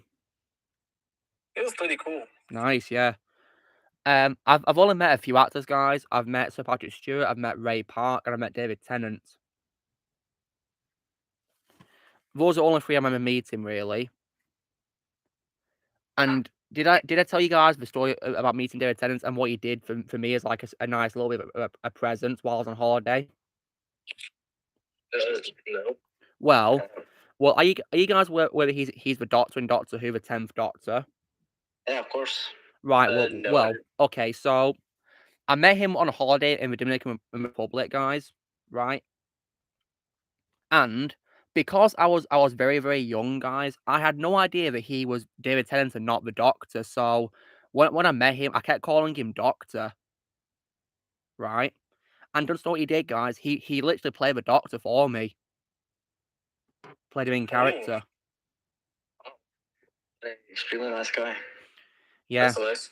Yeah, he was very nice. Yeah, he's a very nice guy, David Tennant. Yeah, because back then, guys, I was so young, I couldn't distinguish actors and characters, you know. Yeah, it's a little understandable. Yeah. Oh yeah, of course. And it was talking about social media, guys. There's also probably one of the best experiences of my life when Mark Hamill commented on my TikTok wishing happy birthday. Oh, I remember that. Yeah, I remember that. Oh yeah, Peter Jesper actually saw a redub as well. That's really awesome, Blaze. Into he saw a redub. Has he replied about his feedback on my Megatron voice? Not yet so far. Yeah, but Dola, if you're here, tell me what you thought of my voice for Fred Tattershaw's Megatron, because that took a lot of practice to do to get right. Because I usually voice Hugo Weaving's Megatron, so yeah, it was a challenge to play Fred Tattershaw's version. On social media for me, it was Roger Craig Smith when he liked some of my comments I left on his posts. I bet you're happy about that, weren't you? Yeah. That's amazing.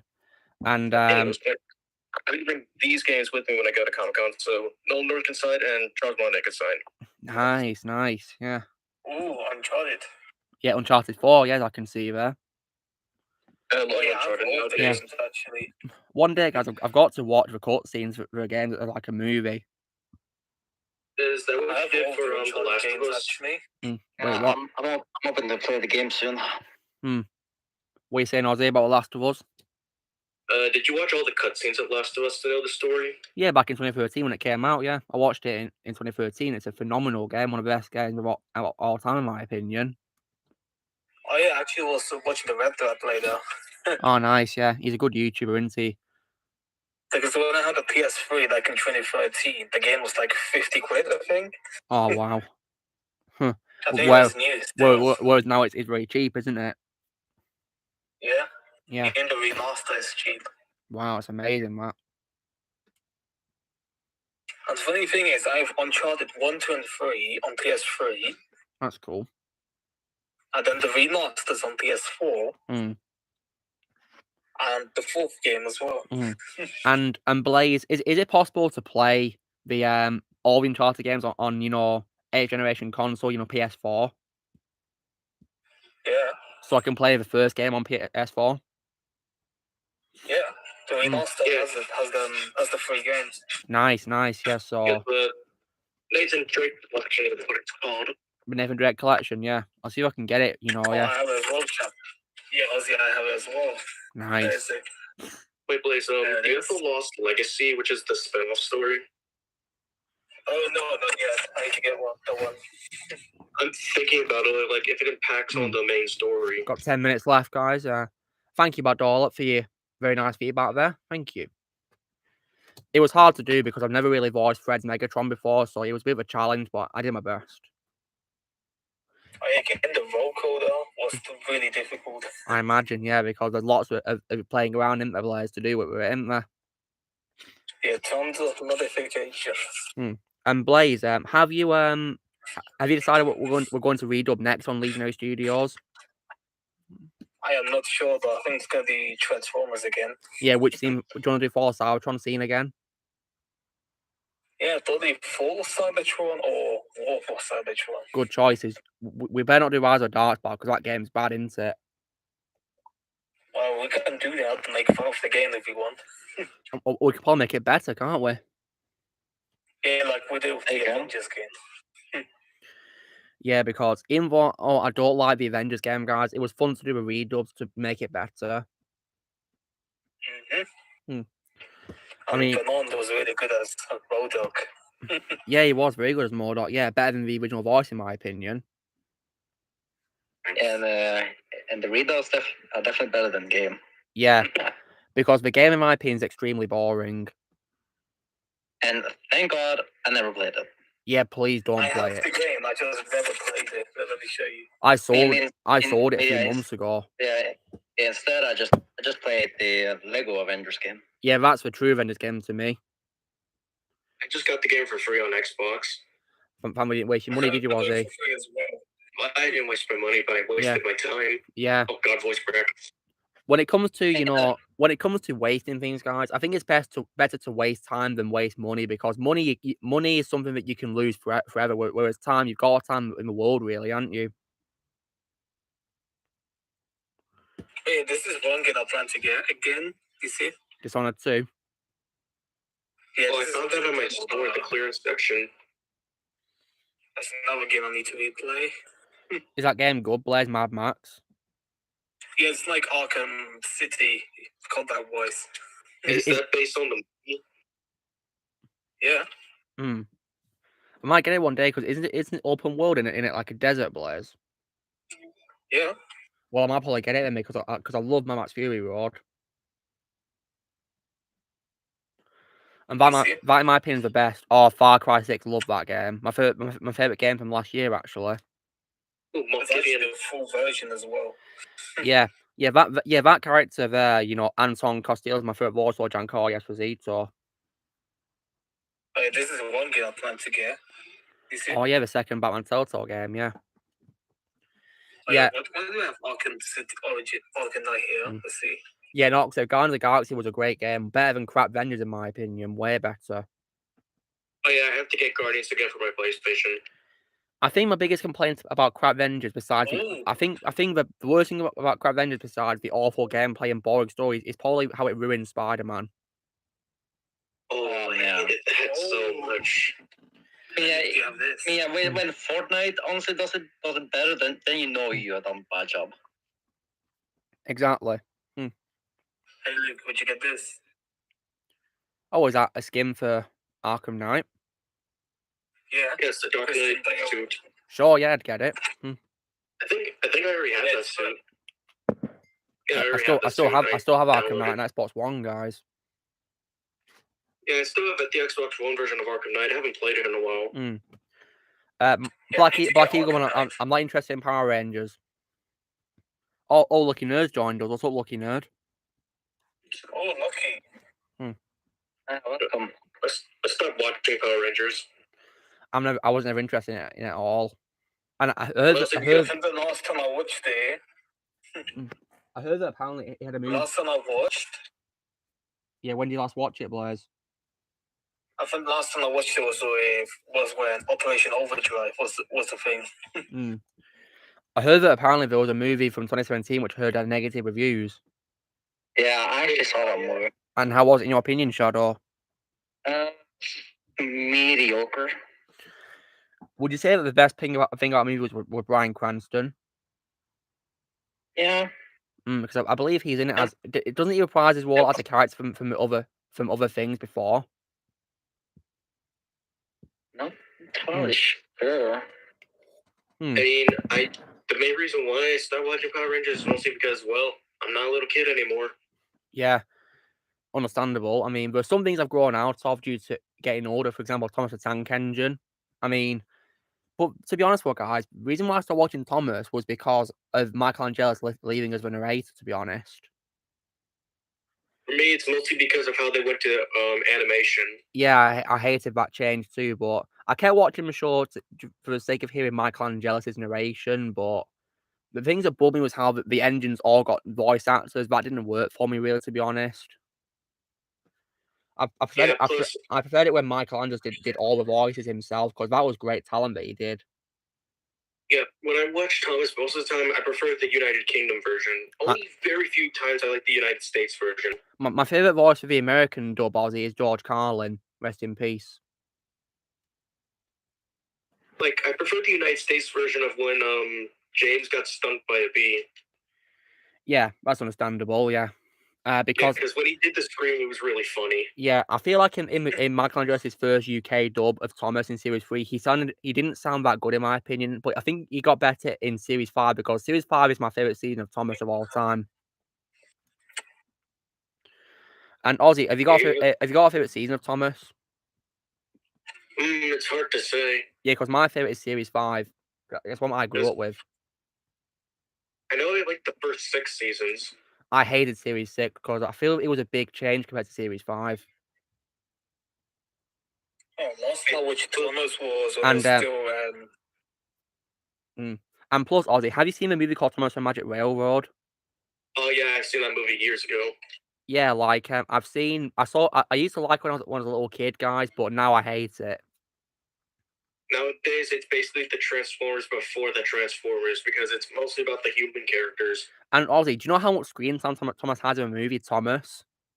Very little screen time. 11 minutes. Wait, what? Yeah, Blaze. The title character of Thomas the Magic Railroad only has 11 minutes of screen time. 11. Oh, damn. Yeah, which is ridiculous. Yeah, that's cool, back dollar. Because the movie's mostly about Burnett Stone. Which is ridiculous because it's supposed to be a Thomas movie, not about the humans. Yeah, plus this is probably... I've only seen Peter Fonda in 2 movies. This and Ghost Rider. Well, my favourite role of Peter Fonda is his voice role in GTA San Andreas as a character called The Truth. Oh yeah, The Truth. Yeah, he voices The Truth, Blaze, yeah. But I liked him. I actually liked him a lot in Ghost Rider, the first Ghost Rider film, because I thought he was pretty compelling as Mephistopheles, the devil. Yeah, plus this was also the same movie that got me introduced to someone we don't like anymore, and also Mara Wilson. Yeah, Mara Wilson for me was introduced by Matilda. I never a Mara Wilson fan, to be honest. Understandable. I mean, she's not really done much acting, really, has she? I only remember her from that one character she voiced in Batman Beyond. Yeah. It's pretty cool how Biff Tannen from Back to the Future voiced Tony Zucker in Batman animated series, isn't it? While in the 2004 show, he voiced on Mark Hamill. Do you see this? Is that what's how you playing, Blaze? I got the rarest gun now. Oh, nice one. Fire later. Oh. It does feel great when you get a rare gun, doesn't it, Blaze? Yeah. Pretty cool. What is it? Take study on. Yeah. So, Lucky Nerd, who did Mark Wilson voice in Batman Beyond? Ooh. Let me try to. Oh, he shoots ice. That's cool. He shoots ice. That's pretty cool. Let's hope he does in the future about Dorlet. I mean, if you want to hear more of Stone's voice work, I'd recommend checking out the first movie called Ants, and also, of course, the Suicide Squad, because he's in that as well as King Shark. Oh, I've only seen Sylvester Stallone only in voice acting. I've never seen him do a live. I have not seen Rambo yet, and I have not seen Rocky yet. Well, I'd recommend Rocky and Rambo. Wait, you haven't not seen Guardians of the Galaxy 2? What? He was in that movie? Yeah, he plays Stakar Orgord. I don't remember his role in that movie. He plays like, you know, a soldier character who like, you know, meets Yondu. So yeah. Hold on, let me search him up. Have you found who it is, Lucky Nerd, who she voices? Yes. Yeah, she voiced the mysterious girl to Tamara. Oh, nice. That's cool. Anyway, guys, so as you probably seen by the time, it is now 3 hours. So yeah, that's the end of the stream. So yeah, it's been really fun chatting to you guys for the usual 3 hours. As always, it's been so much fun, and yeah, so yeah, that's the end of the stream. And thanks to the special guests as always for coming on to chat. And yeah, I'll see you guys next week. So yeah, all right. So you know, drill, guys. Be sure to give this video a like. Also, be sure to leave comments what you guys thought of the stream. If you saw it, tell me your thoughts on the comments below. And please go subscribe to these special guests as well. The links in the description below. Also, be sure to join Team Prime by pressing subscribe for movies coming in the future. If you'd like to be a member, you can join if you use a piece of lads, or you can leave a description. And we will see you all later. All right. See you guys. Take care. Bye-bye. Okay.